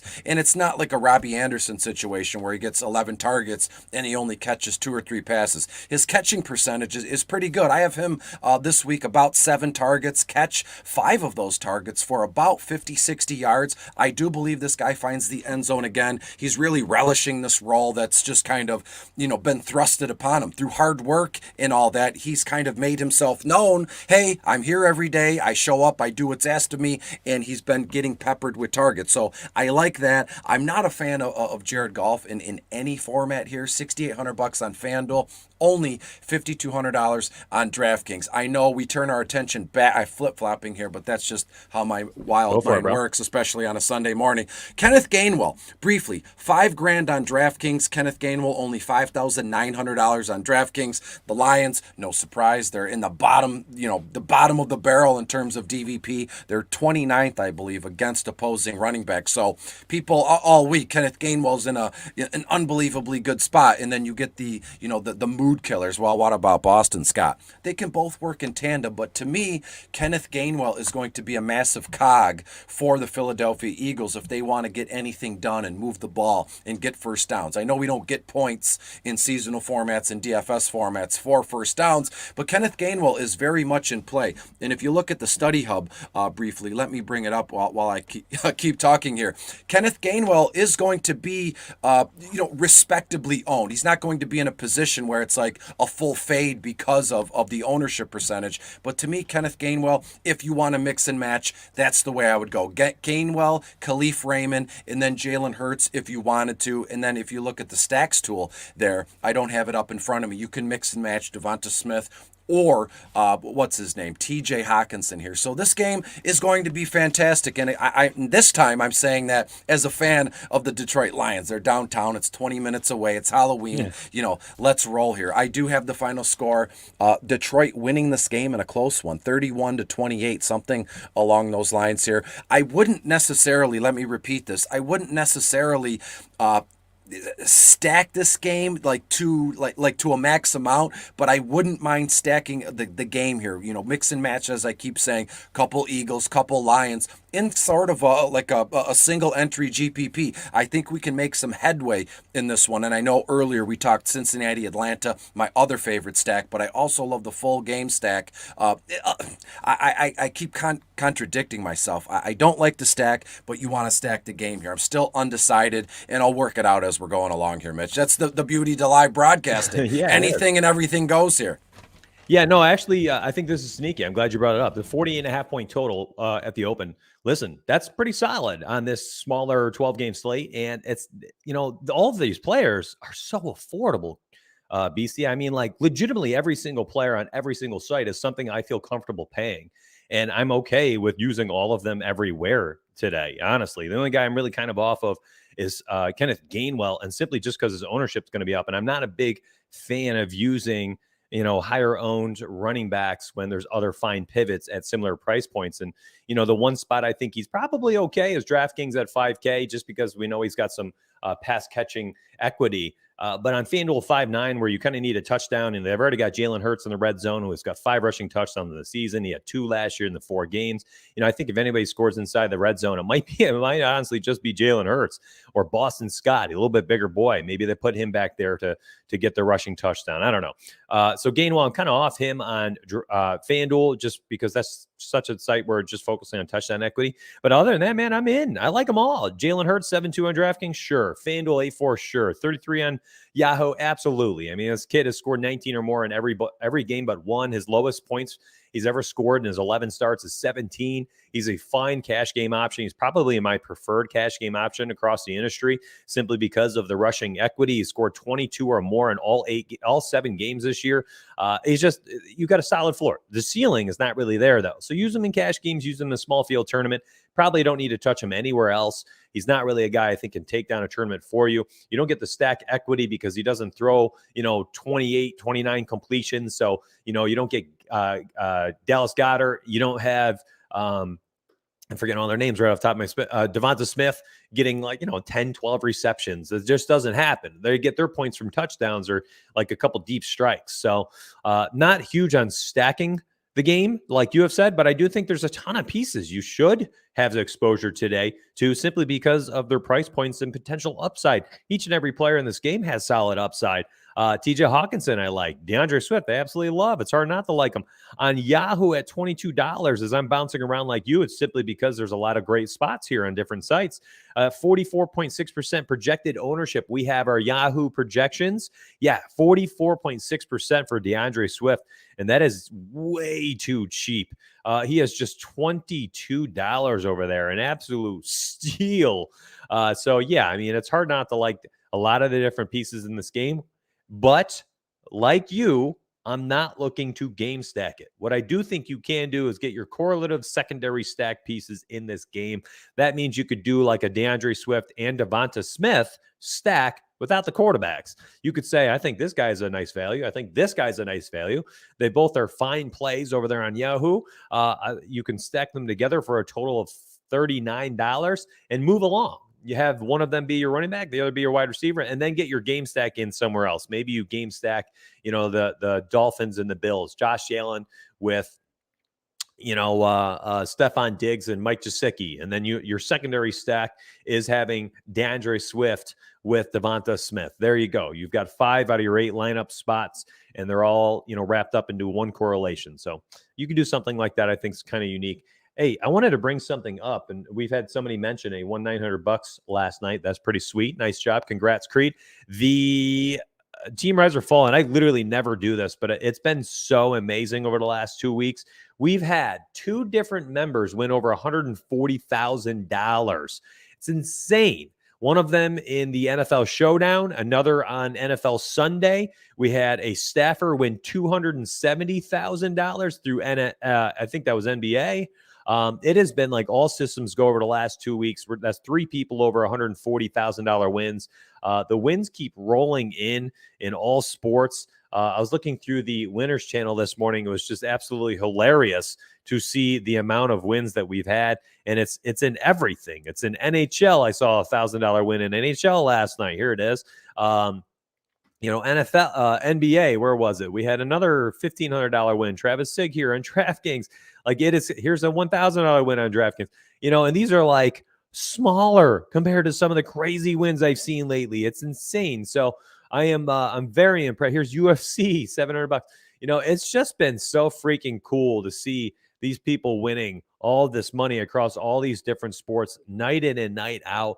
It has been extremely rewarding for me. Listen, I left teaching to do this, and to see people be successful off the back of our efforts, and to see people honestly just applying what they know, what they've learned, what they use on the site, whether they've even taken anything from us other than just the projections.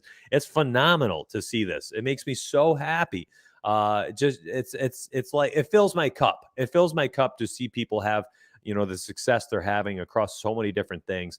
Here's the $140,000. I was trying to look for $160,000. Took first, second, and third in the NBA fadeaway. So that was NBA. The other one was NFL. Really, really cool to see. So congrats to a lot of these members. Congrats to the staff too. And we hope you guys check us out. In the description section, there's a link for joining teamriserfall.com if you want to check us out. And you see me keep bouncing back and forth to Fantasy Cruncher. And why do I do that? It's the best optimizer in the world. I think the best company. You guys get $20 to use on FC every single month that you're a member with us. So as soon as you sign up, you go to your account page on Rise or Fall, and you activate your $20, go use it on FC, and you get $20 to use monthly. So that's $240 annually over there. So give us a look down below, description section. We hope you check us out, join the winning team. And thank you to everybody who has hit the like button for us today. My goodness. We asked for it one time in an hour and 20 minutes, one time. And we're up to 56 likes on the day. So thank you very much. Just that's humbling to see. I mean, I see it on other streams every like 30 minutes, every 10 minutes. They're like, hey, just go ahead and hit that like button for us. Go ahead and hit that like button, pop-ups, everything. We did it one time today, and 60% of all our viewers, as we have over about 110 watching live right now. Very cool. So very thankful. You guys can grab that link in the description section. Actually, I just posted in chat, and then we'll move on to the next one. Make some money with you. Hopefully you guys join us. Best DFS. Look at the chat, dude. I freaking love you guys. Dropping messages in chat. Very cool. Appreciate y'all. Thank you very much. I love, Mitch, if I may briefly, I love the idea of, you're talking and then I can live comment, on YouTube, or after I talk for, however long, and then I give it back to you, I then comment, kind of maybe summarize what I just talked about, because I know when I get rolling or my brain gets going, sometimes the thought doesn't match how I can get it out, it perfectly. So I love the idea of live chatting along with the broadcast. What's cooler than that? I mean, it's basically, it makes me think of like we're all in a room somewhere, that we're all at a round table. You're talking, I'm talking, and all the other folks here are talking. So I love the idea of broadcasting and then commenting along here, because I've seen over the years, right, everybody and their mother has a podcast, or everybody it broadcasts nowadays, right? And when you're on a live stream, right, people comment all the time. And again, it's all personal opinion here. I love the idea of letting the people know that are watching or in the comment that I read every single one. It's so much so I reply back. Some of those broadcasts, no names, I don't have anybody off the top of my head, but it seems cold. Like, hey, I'm talking and everybody else should shut up and listen. I don't think that's fair. I love the idea of interacting with everybody in the comment section, liking, sharing. We're talking. It's just one big discussion. It's not about me, Mitch, not about you, Mitch. It's about us, building and doing our thing here. And it just so happens it's Halloween. I'm amped up. Yeah, I mean, you might have had a couple Twix bars before we went live today. No one denies that. You run on this energy 24/7, though. I will say that. I don't know if this is coffee driven, candy driven, or what, man. Beastie, you just wake up ready for life. No candy. I'm not a sweets guy. I have. I'll go through my personal method. I share on my DFS stuff. I wake up in the morning and I have 2 cups of coffee. The first one is just kind of resting, waking up, replying to emails and messages, and then the second cup is as I'm getting ready for my day.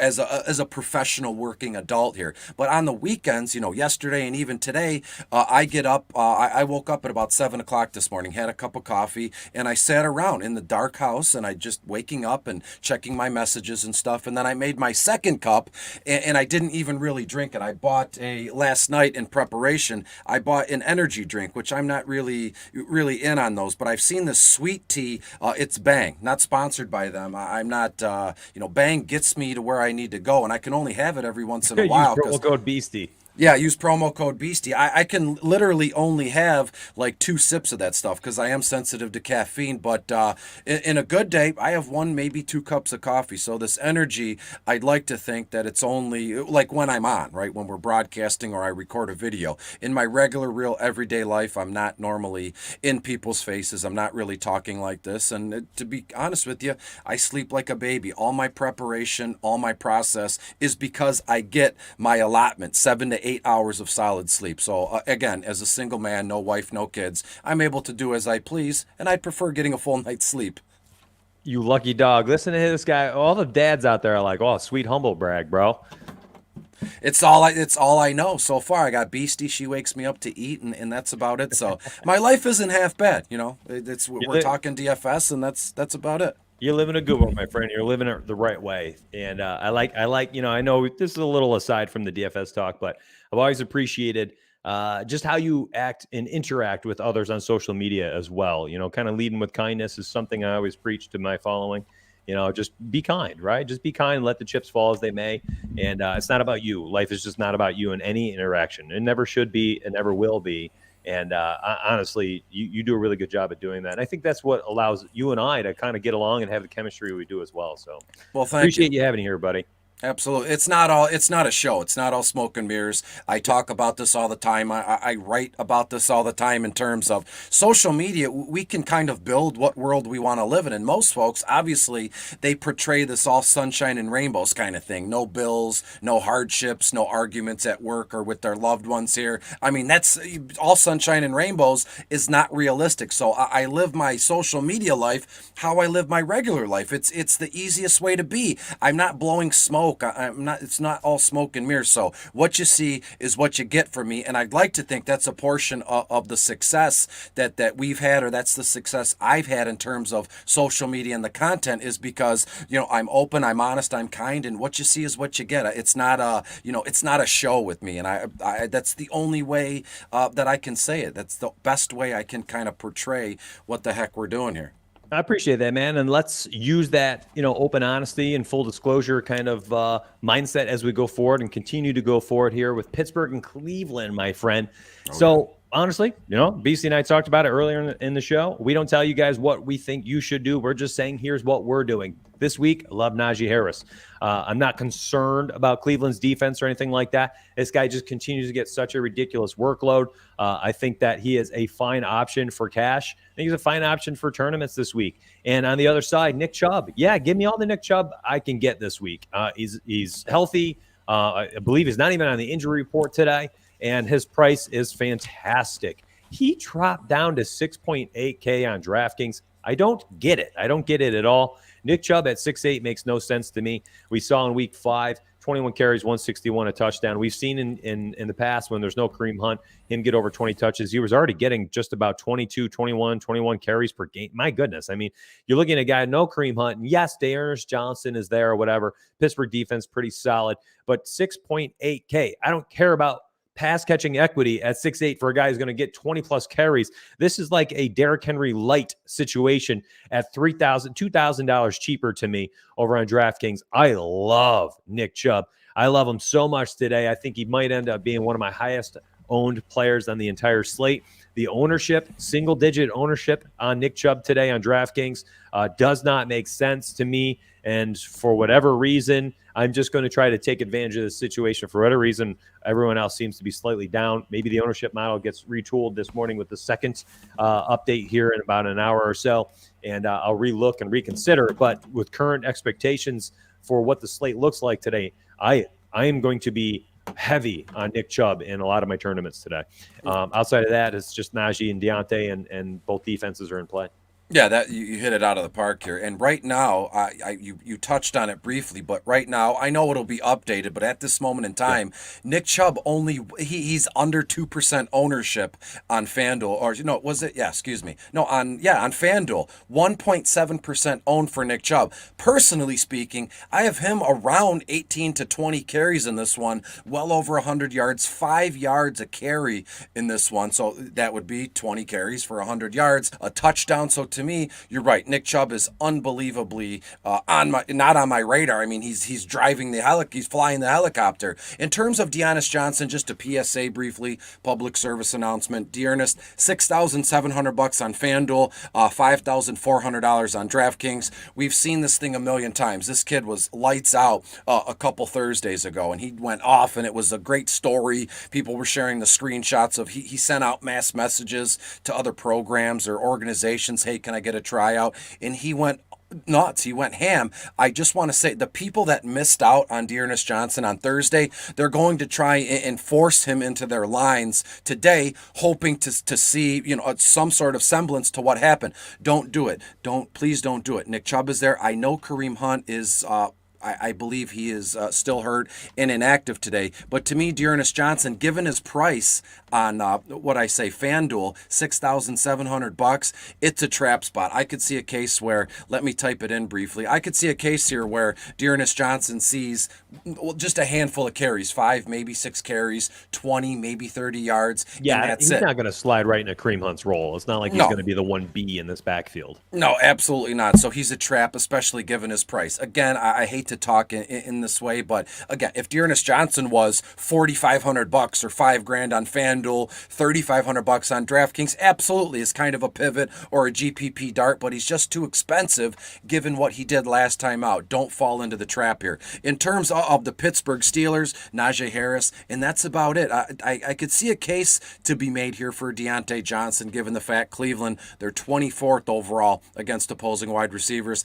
Deontay, $7,500 on FanDuel. On DraftKings, Deontay, $6,700. And again, I have Deontay well over double-digit targets, 10, maybe 11 here, 75 yards, and that's about it. I hate the idea of using Deontay Johnson on FanDuel, given the fact we need that touchdown equity. I just don't know if everything lines up, and I just don't know if it's there for Deontay Johnson. So I'm keeping it simple, just reiterating what you said. It's Najee Harris, Nick Chubb, and then if you want to, you can mix and match Deontay Johnson, and that's about it. Oh, and briefly, Pat Freiermuth, the rookie kid. I mentioned him in bottom of the barrel. Cleveland, 12th overall against opposing tight ends. Freiermuth, $4,900, DraftKings, $3,600, and he's only $11 on the Yahoo Fantasy Sports app. This kid is absolutely, risen to their tight end one here. Eric Ebron is just I've always disliked him. I won't go down that road here, but to me, Pat Freiermuth makes for a nice play at tight end, and we all know I love to punt the position, and Pat Freiermuth, by all purposes, his price, you would be punting, but it's a calculated, not calculated risk, it's a cool calculated move to put in Pat Freiermuth in our tight end spot this afternoon. Somebody asked here, and we'll go ahead and answer it since we already covered both games here. Claypool or Marvin Jones in PPR for fantasy football? Where would you go there? Marvin Jones, Jacksonville on the road at Seattle, giving up 297 yards passing per game, or Pittsburgh on the road at Cleveland with Chase Claypool with dead-armed Big Ben? Yeah, I would say I have both of them at about 7 or 8 targets. I got Marvin Jones for about 5, maybe 6 receptions. You're looking at 60, maybe 70 yards in this one. And in terms of Chase Claypool, almost an identical stat line, 5, 6 receptions, 60, maybe 70 yards. So to me, it comes down to who do you think will be able to score the touchdown first. And given the advice or the statistics you just mentioned, I would lean Marvin Jones, but it's very close given the fact I have them both at identical workloads. Great question. All right, so if I'm going straight projections, which I often do in these 1v1 situations, Marvin Jones, 12.73 projected points at 5.9K. And you go look at Chase Claypool, and he is 6.3K with a 13.22 points projection. It's kind of right down the middle. It's a pick'em type scenario. I think honestly, neither of them give you the upside you need in a one-off scenario. And I don't think I like either of them in game stacks. Neither of them really move the needle for me at all, but I assume you're probably talking for fantasy football itself. So I would simply just go with Chase Claypool in that scenario because I know he's got a little bit of touchdown equity. If Big Ben can try to heave the ball 40 yards down the field, it's probably going to Claypool. So that would be my pick. Let's move on. San Francisco and Chicago. Actually, let's take a little break from the DFS pick stuff here. Let's go over to Underdog Fantasy. They actually bumped up their deposit match this week. It was a big thing they did. So I've had many people asking, I just didn't want to do it. They had a smaller deposit match. Well, now they bumped it up. If you use promo code Donuts, you get a $100 deposit match. So you go drop, $75. They would match your $75 deposit and throw it right into your account. Or, up to 100, whatever you want to do. So use promo code Donuts there. It's a super fun site. It's actually it's tough for me because, I'm just playing on 4 DFS sites, but I know there's a lot of people that they like one DFS site, or they like doing, just the main couple DFS sites, and then they're done with their single entry and they're looking for something else. They want to get some skin in the game. You can do that through these prop sites. And Underdog Fantasy, and I did so much for them specifically this offseason through their best ball leagues, has to be one of the more fun apps on your cell phone. So if you're somebody who loves using your cell phone for all this stuff, I think that this app is absolutely phenomenal. It is so smooth. And I have it up here on desktop, of course, but we'll go ahead. Let's go through, see if anything stands off the page here. I'm going to go ahead and pick this one right quick because I talked about this game ad nauseum. Jalen Waddle, 57.5. We're talking about a guy with 13 and 8 targets over the last 2 weeks at 57.5, over or under. Same thing with Gesicki, 49.5. Gesicki has ruined the Bills over the years, and he had a really good, I believe, week 2 against Buffalo. So there's 2 real quick you could take. I'll just stick with one out of Miami here. I'm going over with Mike Gesicki. Can you see my screen? Are you able to check this in the StreamYard page so that you can kind of pick one out if you want to select somebody and go over or under? Or do you want me to just pick them for you? I can see the players, but the words are they're tiny and they're garbled. Okay. I want to look at the Zack Moss one briefly, if we could, please, because I'm high on Zack Moss. 66.5 total yards is his over/under line. I'm going to go over on that one. I think he has a well-rounded game, maybe somewhere in the 85 to 95 total yardage range this afternoon. Yeah, and he had, I believe, 98 yards and a touchdown the first game that Miami and the Bills faced each other in week 2. So could be another bounce back opportunity there. We saw Zack Moss. It looks like he's starting to take a little bit sizable chunk out of his backfield. He said 10 or more touches in all of the last 5 weeks as well. So that's not bad at all. Let's see what else we have. Anything here that pops off that kind of correlates with what we were saying here. Oh, Kyle Pitts here, 68.5 receiving yards. Over for me. I like Kyle Pitts going forward, and it's not like this is some tremendous analysis here, but Kyle Pitts certainly taking over this wide receiver depth chart here. 119 and 163 receiving yards in the last 2 weeks, and again, I think he's also the reason why Kelvin Ridley's not getting those downfield targets right now. And Calvin Ridley has not peaked over 100 yards. And it's Kyle Pitts, man. I mean, 119, 163 back-to-back games as a rookie is insane. And he's had 9, 10, and 8 targets over the last 3 weeks. When you looked at the study hub, his snap rate is over 73% in every single week. There's just so much to like there. So when I'm looking at that one, that stands out. And listen, we're going overs here. We're not trying to hit unders. Those are boring. So this is a nice 3-leg parlay to have 6 times your return. I think this is a lot of fun. I think it makes it semi-easy instead of going 5 legs, giving up too much edge here. I like this one a lot. So let's stick with this one right here. Underdog Fantasy. Use promo code DONUTS, and you get a $100 deposit match, my friends.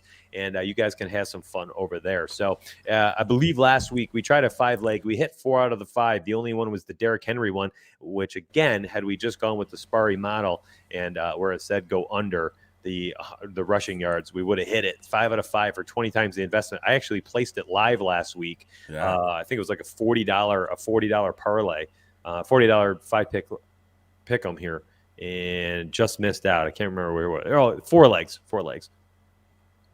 That was a good one last $20 week. one. Dang it. I don't remember who it was. This is the one we did live, though. Oh, Metcalf under. Oh, well. Wild. It's so hard, especially with DFS being here now, for NBA, to me remember week to week in NFL. It is such a minute-to-minute, day-by-day thing for me with NBA that NFL, man, even like Thursday Night Football, it's hard for me to remember exactly what happened. I had to look it up before the stream because I was trying to see if the model had hit the Packers and Cardinals game correctly. I didn't even remember who had played on Thursday Night Football because Thursday there was also NBA, Friday NBA, Saturday NBA. Tonight I'm already looking at a 4-game NBA slate while we're doing NFL. It's a lot. There's a lot going on these days, man. Yeah. Do you dabble in NBA? You know what? I used to, and I don't fool around with NBA much anymore. I'm just not. It's just a personal thing. NBA doesn't interest me. But I will say, about 4 or 5 years ago, I had a breakthrough in terms of my method and process, which I am doing now in terms of NHL, MLB, and NFL. That's the process I learned with using one straight line in as many entries as I possibly can. Obviously, cash games, all the 3 to 100 man contests. I would enter all day, 180 to 250 given the slate entries, and I would use the exact same line in each entry, and I could set my watch by the returns. I would skunk at least 1 time a week, 2 times a week I would clean up. You're looking at $1,400, $1,800, and the rest of of the week, I would at least double my entry fee, which I always try to do. And that was just because my work situation, I wasn't able to do what I do now, research and look it up. So I would use an optimizer, I would use my phone, and I would just update, enter, and then I would kind of, swing around with the optimizer in my personal opinion. And so one lineup in 250 entries, I learned that process playing NBA. So I'll always have a special place in my heart, but I carry that over now with baseball and hockey. So not anymore. All right. Well, listen, I know you and DVA are crushing hockey, so that's fine. Leave the NBA up to us, and we'll all stay in our separate corners. Tampa and New Orleans this week. Tampa on the road at New Orleans. New Orleans, very good defense for the past 3 years. Tampa, just another level of an offense with, fountain of youth over there, Tom Brady. The Tom Brady Buccaneers here on the road. They are road favorites. What's that stadium called now? Is it the Heinz? The Mercedes-Benz Dome? Mercedes-Benz Dome. Yeah, okay. That's what it used to be. Yeah, the Superdome, and then it's the Mercedes-Benz Dome now. But what the heck? Where does Atlanta, I thought, was the Mercedes-Benz Dome. I don't know. I get them all confused. That's a brand new stadium in Atlanta. Yeah. we'll call it the Superdome. Saints New Orleans at home hosting Tom Brady, Mike Evans, Chris Godwin, Leonard Fournette.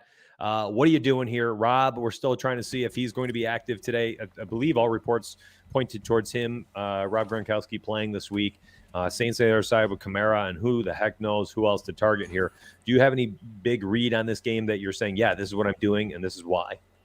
Well, yeah, and to me, I know it's a DFS show, but to me, I'm going all in on just the Tampa Bay money line. Tampa Bay's -4.5. I think Tampa Bay hangs 35 points in New Orleans with ease. I don't think this game is close. I have the final 35-14, something along those lines. And if you look at the Tampa Bay Buccaneer side of things, the only thing that stands out to me are the wide receivers: Godwin, Mike Evans, Tyler Johnson, not so much. And so to me, it's between Godwin and Evans here. And you could throw, you could flip a coin, you could, pull cards, you could throw dice against the wall and see what we get here. Now, we look at what happened last week. Tom Brady threw 3 touchdowns to Mike Evans. Mike Evans handed the ball away. That was a fun kind of thing. The guy cleaned up on giving the ball back here. And Tom Brady jokingly said, well, I'm not going to be throwing touchdown passes to Mike Evans anymore because he gives them away and ba ba ba ba ba. But aside from that, we can look back. I don't have it in front of me, but I actually wrote it down in a notebook,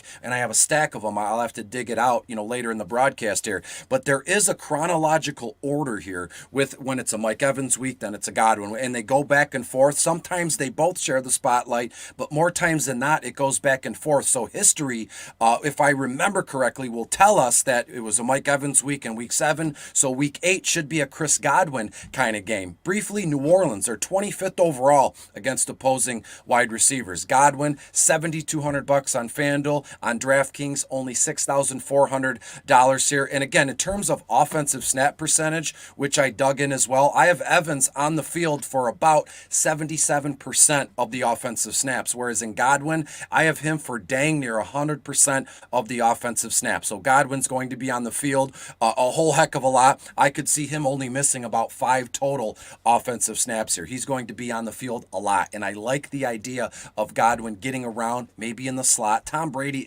he's a master. Let's just call it what it is. The best, personally, to ever play football in terms of the quarterback position. So to me, I'm going all in on Chris Godwin, given the price, given the on the field snap percentage. Because again, we all have a foundation in which we build our DFS lines, or we do our sports betting. And to me, it's the Vegas odds and it's offensive snap percentages. They're not on the field, they're not going to put points on the board. So again, I'm leaning Chris Godwin's way here, Mitch. And again, Tampa Bay, 35 points in this one. I think Godwin scores 1 or 2 times.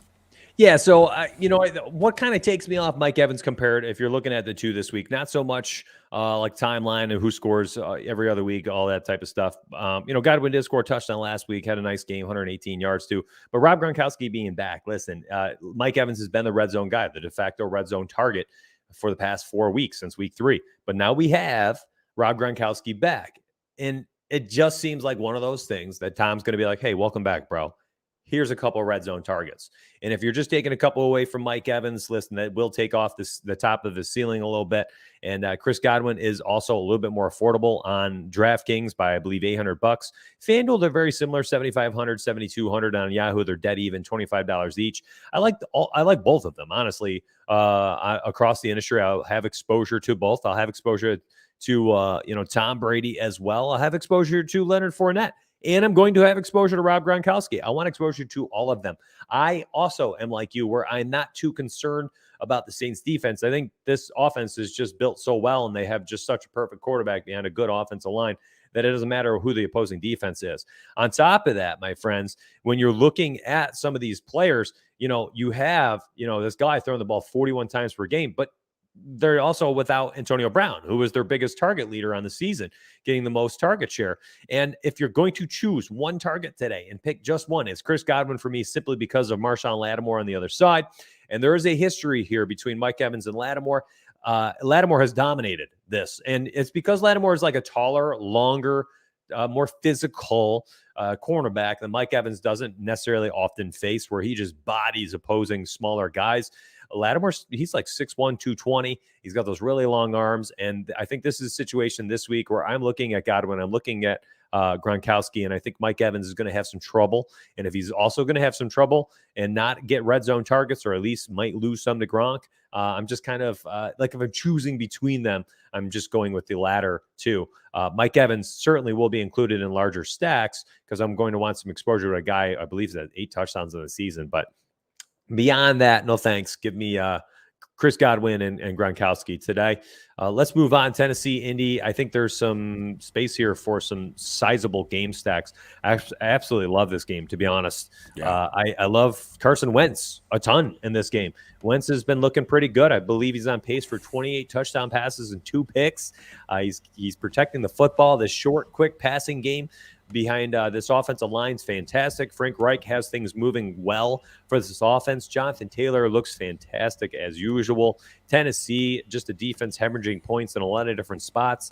And Indianapolis at home against Tennessee. This game could be one of those ones where we go back and we look at it. We said we should have been looking here in this week where we only had 12 games to pick from. For you this week, are you on Tennessee or are you on Indy? Do you like game stacks? Are you hands off? Where are you in this one? No, I love a game stack from this perspective. And I mentioned Carson Wentz. He was the first player that I mentioned in bottom of the barrel this week, aside from Josh Allen, but I just give the most expensive player there just to put it in perspective. I firmly believe that Carson Wentz has tapped back into what made him a superstar in Philadelphia. In week 7, Wentz completed 17 of 26 passes for 150 yards, not crazy, but 2 touchdowns while rushing for 23 yards and another touchdown. It was tough sledding in terms of weather last week for him. He hasn't thrown an interceptions. He hasn't thrown 1 interception in 5 games. So to me, Carson Wentz, $7,200 on FanDuel, $5,700 on DraftKings, only $29 on the Yahoo Fantasy Sports app. There it is, right on cue. And in terms of the other Colts here, I think I would love to stack him with Michael Pittman. Only $6,600 on FanDuel. On DraftKings, Pittman is $5,300. And Tennessee has been an absolute sieve in terms of passing yards. They're dead last. They're 32nd overall in allowing passing yards. They're 32nd overall in terms of opposing wide receivers here. So to me, it's Carson Wentz, it's Michael Pittman, Jonathan Taylor as well. He's one of the higher priced running backs, rightfully so. But I love that 3-headed monster for the Colts. And if you want to throw in a 4th from the Tennessee side of things, it's A.J. Brown. Is A.J. Brown finally back? I hope so. He looked damn good last week, A.J. Brown. $7,600 on FanDuel, $6,900 on DraftKings. In Indianapolis, they're just as bad. They're 25th overall against opposing wide receivers. So those are the 4 players I would absolutely pluck from this game, and I'm absolutely sure you can find that exact stack on the Team Riser Fall NFL Study Hub. Yeah, when people keep asking me, so they know I'm playing a lot of. I'm playing probably. I showed the screenshots yesterday. I won $6,000 between SuperDraft and Yahoo the other night. 5,000 like 2 nights before that. So I'm up like 12K this week on these 2 sites. And they keep asking, hey, can you show some lineup building on SuperDraft and Yahoo for NFL Sunday? All right, it's a question I often get asked because that's where I play a lot of volume. Carson Wentz, I'm telling you guys right now, is going to be one of those players I'm going out of my way, this game specifically, I'm going out of my way to target on both Yahoo and on SuperDraft. And here's why. Pricing. Honestly, it's the pricing. I think a lot of these guys are slightly mispriced. It is rare on these sites where you get a guy like Mo Cox, who's basically the Stone Cold Min. All right, $10 for the minimum salary, $11. The guy is a touchdown magnet in 2020 with terrible quarterback play. And guess what? His snap rate has increased over the last 4 weeks. Jack Doyle is becoming an afterthought, and he's become the de facto red zone passing option. He's got 4 touchdowns in the last 4 weeks. 3 out of the last 4 games he's scored. And at $11, you just need a touchdown, and you're happy as a clam. Carson Wentz has 2 touchdown passes in 4 straight games. In fact, the only game he did not do well against this year was actually against Tennessee. But they're at home now. They've definitely got some offensive momentum. They've scored 27, 25, 31, and 30 in the last 4 games. I think this is a spot where this offense keeps chugging along. And I tell you what, if you look at Jonathan Taylor in those last 4 games too, well, guess what? He's motoring now. They're finally like, screw this. Let's just feed this guy the rock. He's got 5 rushing touchdowns in 4 games, 6 total touchdowns in 4 games, a touchdown in each of the last 4, 100 yards rushing in 3 out of 4. I love this game today. I think that honestly, you could use Taylor and Henry simultaneously and not touch the passing games. I think you could stack the passing games specifically. I like Wentz at this spot. I think this is a fine option to start a stack. And again, we already talked about like the financial implications of doing like a very small stack here. And then putting together, because the pricing financial, the salary implications, where you're doing a stack that does not take a lot of salary. And then you can also do like a secondary stack, which we talked about here. And let me show you real quick where I talked about doing a secondary stack without having the quarterbacks included, where you can do Devonta Smith with DeAndre Swift. Let me plug in Devonta, $16. And look how much money you have left over. You have $25 average salary for a running back, a flex, and a defense. And I'm telling you now, defense each and every week, you could pick a pretty cheap one here, maybe even Atlanta against, a guy that's crumbling in Sam Darnold. And you have so much money left over. $31 a pop for your final 2 spots, my friends. You can literally pick whomever you want. You could put in a very strong running back here and then still put in a very solid wide receiver.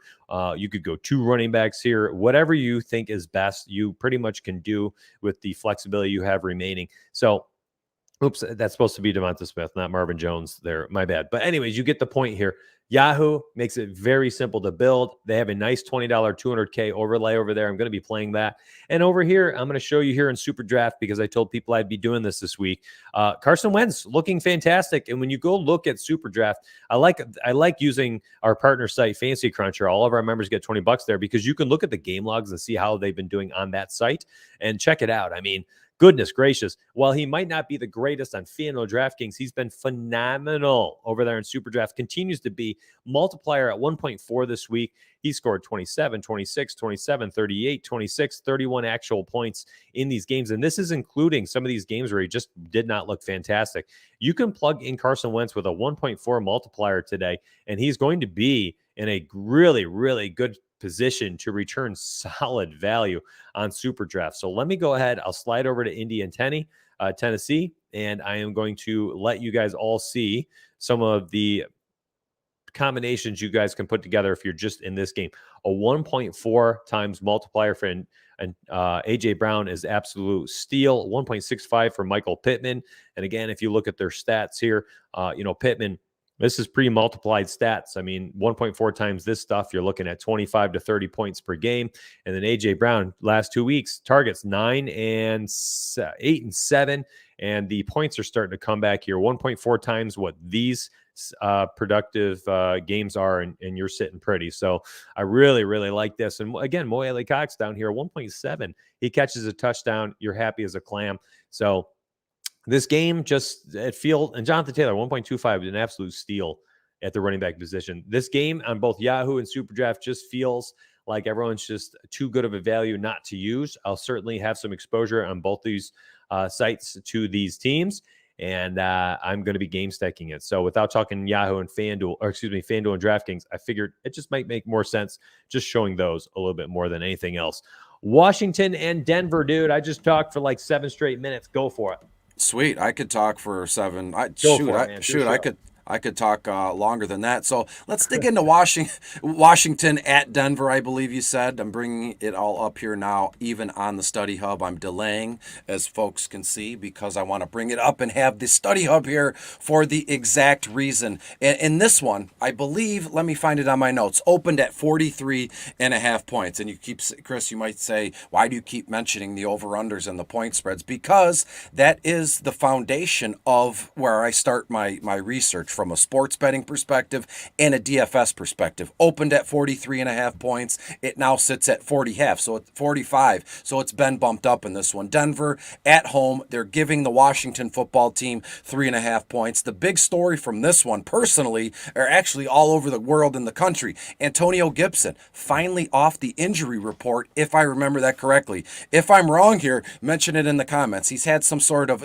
shin splints or some sort of hairline fracture in his shin. He played through it anyways. And then I believe last week he had some sort of sore knee. Something popped up with his knee. Hopefully not popped up or popped off. Gibby is looking as a full go today here. Gibson, $6,200 on FanDuel, only $5,700 on Draftkings. Now in Denver, in Mile High, we know I'd be remiss if I didn't mention that the air there, they have oxygen tanks and all that stuff. I think that plays a role as the season goes by. Right now, week 8, things should be well in terms of the weather there. But from a DFS perspective, I mentioned in bottom of the barrel, I mentioned both Teddy Bridgewater and Drew Lock, and you'll say why. There's a whole portion of bottom of the barrel this week. You can find it on the website now. I believe it's, there's its own tab. So thank you to Mitch for giving me my own tab. I feel special here. But Teddy Bridgewater last week, he in the start of the second half, there was it looked like even the announcers, Drew Lock had his helmet on. He's warming up, and it was Teddy Bridgewater, and they didn't look back. But I'm telling you now, there could be a case where Teddy Bridgewater, there it is. What a graphic there! I love who made the graphic. Anyways, Teddy Bridgewater, that he has some sort of like sprained ankle or sore ankle, and you could tell he didn't look all there in terms of being active and getting out of the pocket, because again, Teddy Bridgewater, that's always been a calling card of his. If the play breaks down, he can step up in the pocket and he can get a first down, or he can get those couple extra yards that you need to keep the chains moving here. So Teddy Bridgewater, I believe, let me find it here, $7,200 on FanDuel, $5,900 on DraftKings. Now I know this is wild, but that's what bottom of the barrel is about, to bring you those less than desirable plays here. Drew Lock, just briefly, hear me out here. Drew Lock, $6,100 on FanDuel, $4,800 on DraftKings. Now I mentioned Drew Lock because if anybody wants to play that single game slate, Drew Lock versus Washington, they're 32nd overall against opposing quarterbacks. So if you want to get wild in a single game slate, maybe put in Drew Lock in a flex spot. Who knows? We've seen crazier things happen on a Monday Night Football or a Sunday Night Football thing where the starting quarterback is there and someone puts in, the secondary quarterback just in case if you're multi-entering contest, and that's the one who hits, because Drew Lock came in, unfortunately, for Teddy Bridgewater, and something goes nuts.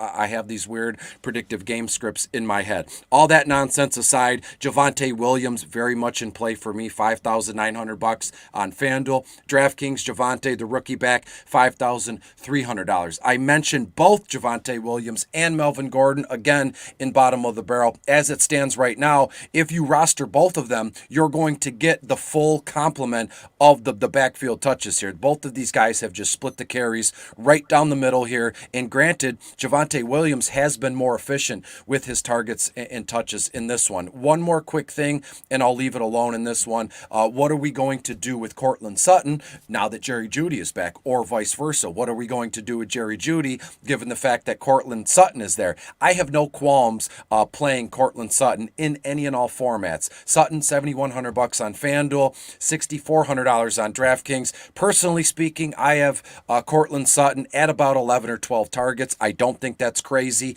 given what he's doing. He has looked in every sense of the word as the stud alpha wide receiver there. And even with Jerry Jeudy back, I don't think that changes. Jerry Jeudy's first game back after a long absence. He's been out the whole season after what was it, Mitch? Week 1 or 2, something with a knee or an ankle here. So Jerry Jeudy, if he's healthy enough to play, I would imagine there's no limitations, but that just means he might start slow. There might be a little bit of rust to knock off, whereas in Sutton, just hitting on all cylinders here. And I lied, one more thing, Mitch, if I may. Go for it. Terry McLaurin, I know a lot of folks in terms of seasonal fantasy football formats. What do we do with Terry? I had a question asked of me in my private messages last night. Terry McLaurin or Cortland Sutton here? And to be fair with you, it could go right down the middle here. Terry McLaurin looks to be a little bit hampered with some sort of lower body injury. I believe he is a game time decision. They're leaning towards him playing here, but to me, it's still Cortland Sutton here. And when you look at the final score of this game,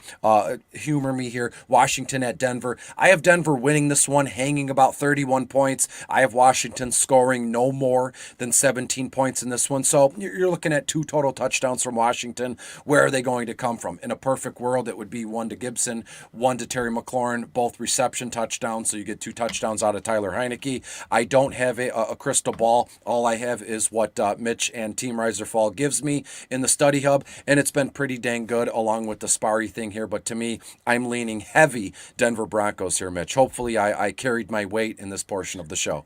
You did great, man. You did absolutely fantastic. So here's the deal. I love this game. I think this is one of those games that goes underlooked again.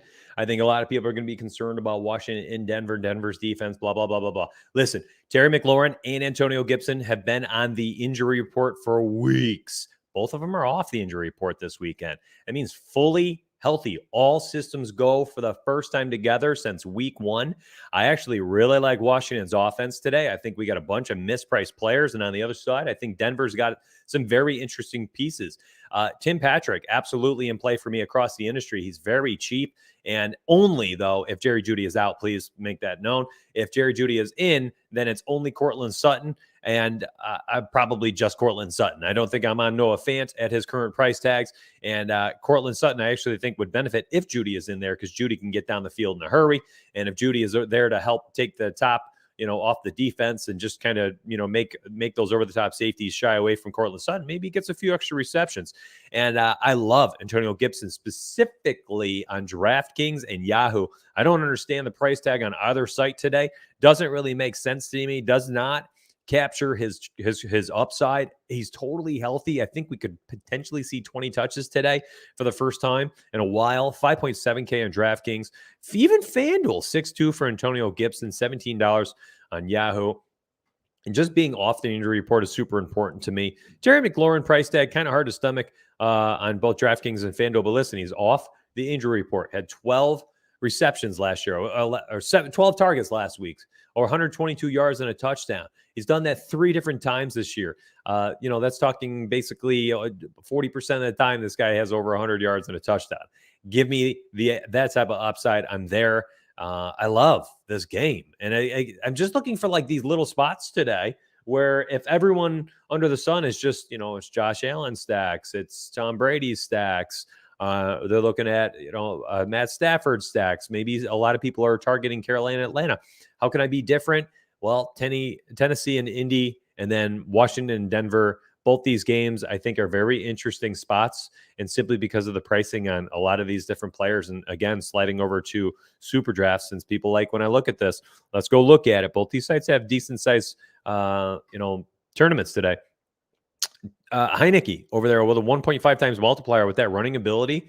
I like. When you go look at running backs, look at freaking Antonio Gibson, man. A 1.55 multiplier. He's right there next to Melvin Gordon. Come on. He could outtouch Melvin Gordon 2-1 today. And a wide receiver, the highest multiplier is a 1.4 for Sutton and McLaurin. Both fantastic plays. Again, if Jeudy is out, Tim Patrick here at 1.6 in play. And at tight end, a 1.75 for RSJ. What are they doing, man? I like all of these players. I like them on both sites. I'm taking advantage on both Yahoo and Super Draft today. They're all in play for me, man. They're all in play. Listen, Chad, we literally steamrolled through 12 games. We did,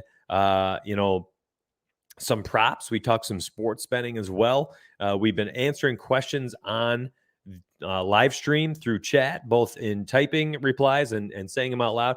If people have anything specific they want to look at, please, by all means, if you want to look at like some lineup building things, let's do it. I'm totally here to help build some lineups with you. If you have any questions for BC or myself specifically in regards to today's slate, DFS, sports betting, whatever it may or may not be, please fire them off right now. Go ahead, line chat as much as you want with these questions, these inquiries, comments, even if it's just a comment, by all means, fire it off. And if not, BC and I are going to bounce, half hour early here, focus on our lineup building and getting everything ready on the site and getting everything ready for you guys. And we'll see you guys in Discord if not. So thanks for hanging out with us today. Hit that like button on your way out, please. That would be super helpful. And Beastie, I'm going to give you the floor to kick us off into Halloween. And hopefully y'all have the best day. Fortune favors the bold. Do not forget, my friends. Go ahead, Beastie. Sure. Thanks for having me here this morning, and everybody in the comments and anybody watching that didn't comment, regardless. Thank you for being here. I'm Detroit Beastie on Twitter, and I want to say just a few things, just tie this up in a nice little bow here. On social media and in regular, real, everyday life, they're one and the same, but they couldn't be more different in some cases. And I want to focus briefly on the, being kind and being nice. And we see on social media, as I mentioned earlier in the broadcast, about people portraying some sort of image, and they spin it towards, well, it's character for my brand. I mislead folks, or I'm all smoke and mirrors because I'm miserable in one facet of life. Now, I'm not trying to offend anybody here, but I'm saying be careful with who you trust and who you follow for several reasons. One of which being, the fake nice. We see folks on Twitter tagging everybody saying, oh, I love you and thank you for this. And it's all, sometimes it gets very cringy because they don't act that way in regular, real, everyday life. Look, I'm not one to pass judgment or cast stones. I'm just saying here, we have a spot here with it, week 8 being upon us. Kickoff is an hour or two away. Look at what you have going on in your personal life and look at what you have going on in your social media life. See if they match, they meld, and they gel here, because I'm telling you, at the end of each day, at the end of each week, month, everything's going to stack up here. You can go to bed with a clear conscience. I did everything that was asked of me today. I feel good about the decisions I've made here.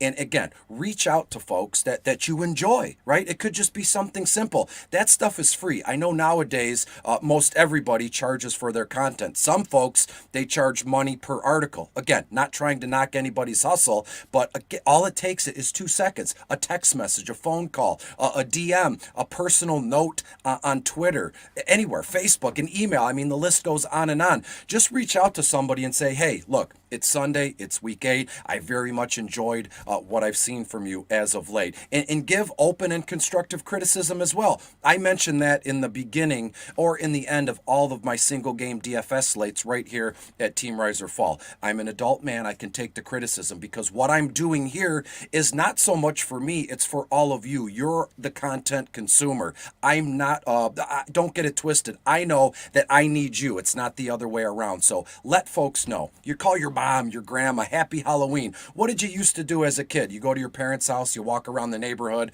your friends, your family shows up. It might be different now. People might be gone.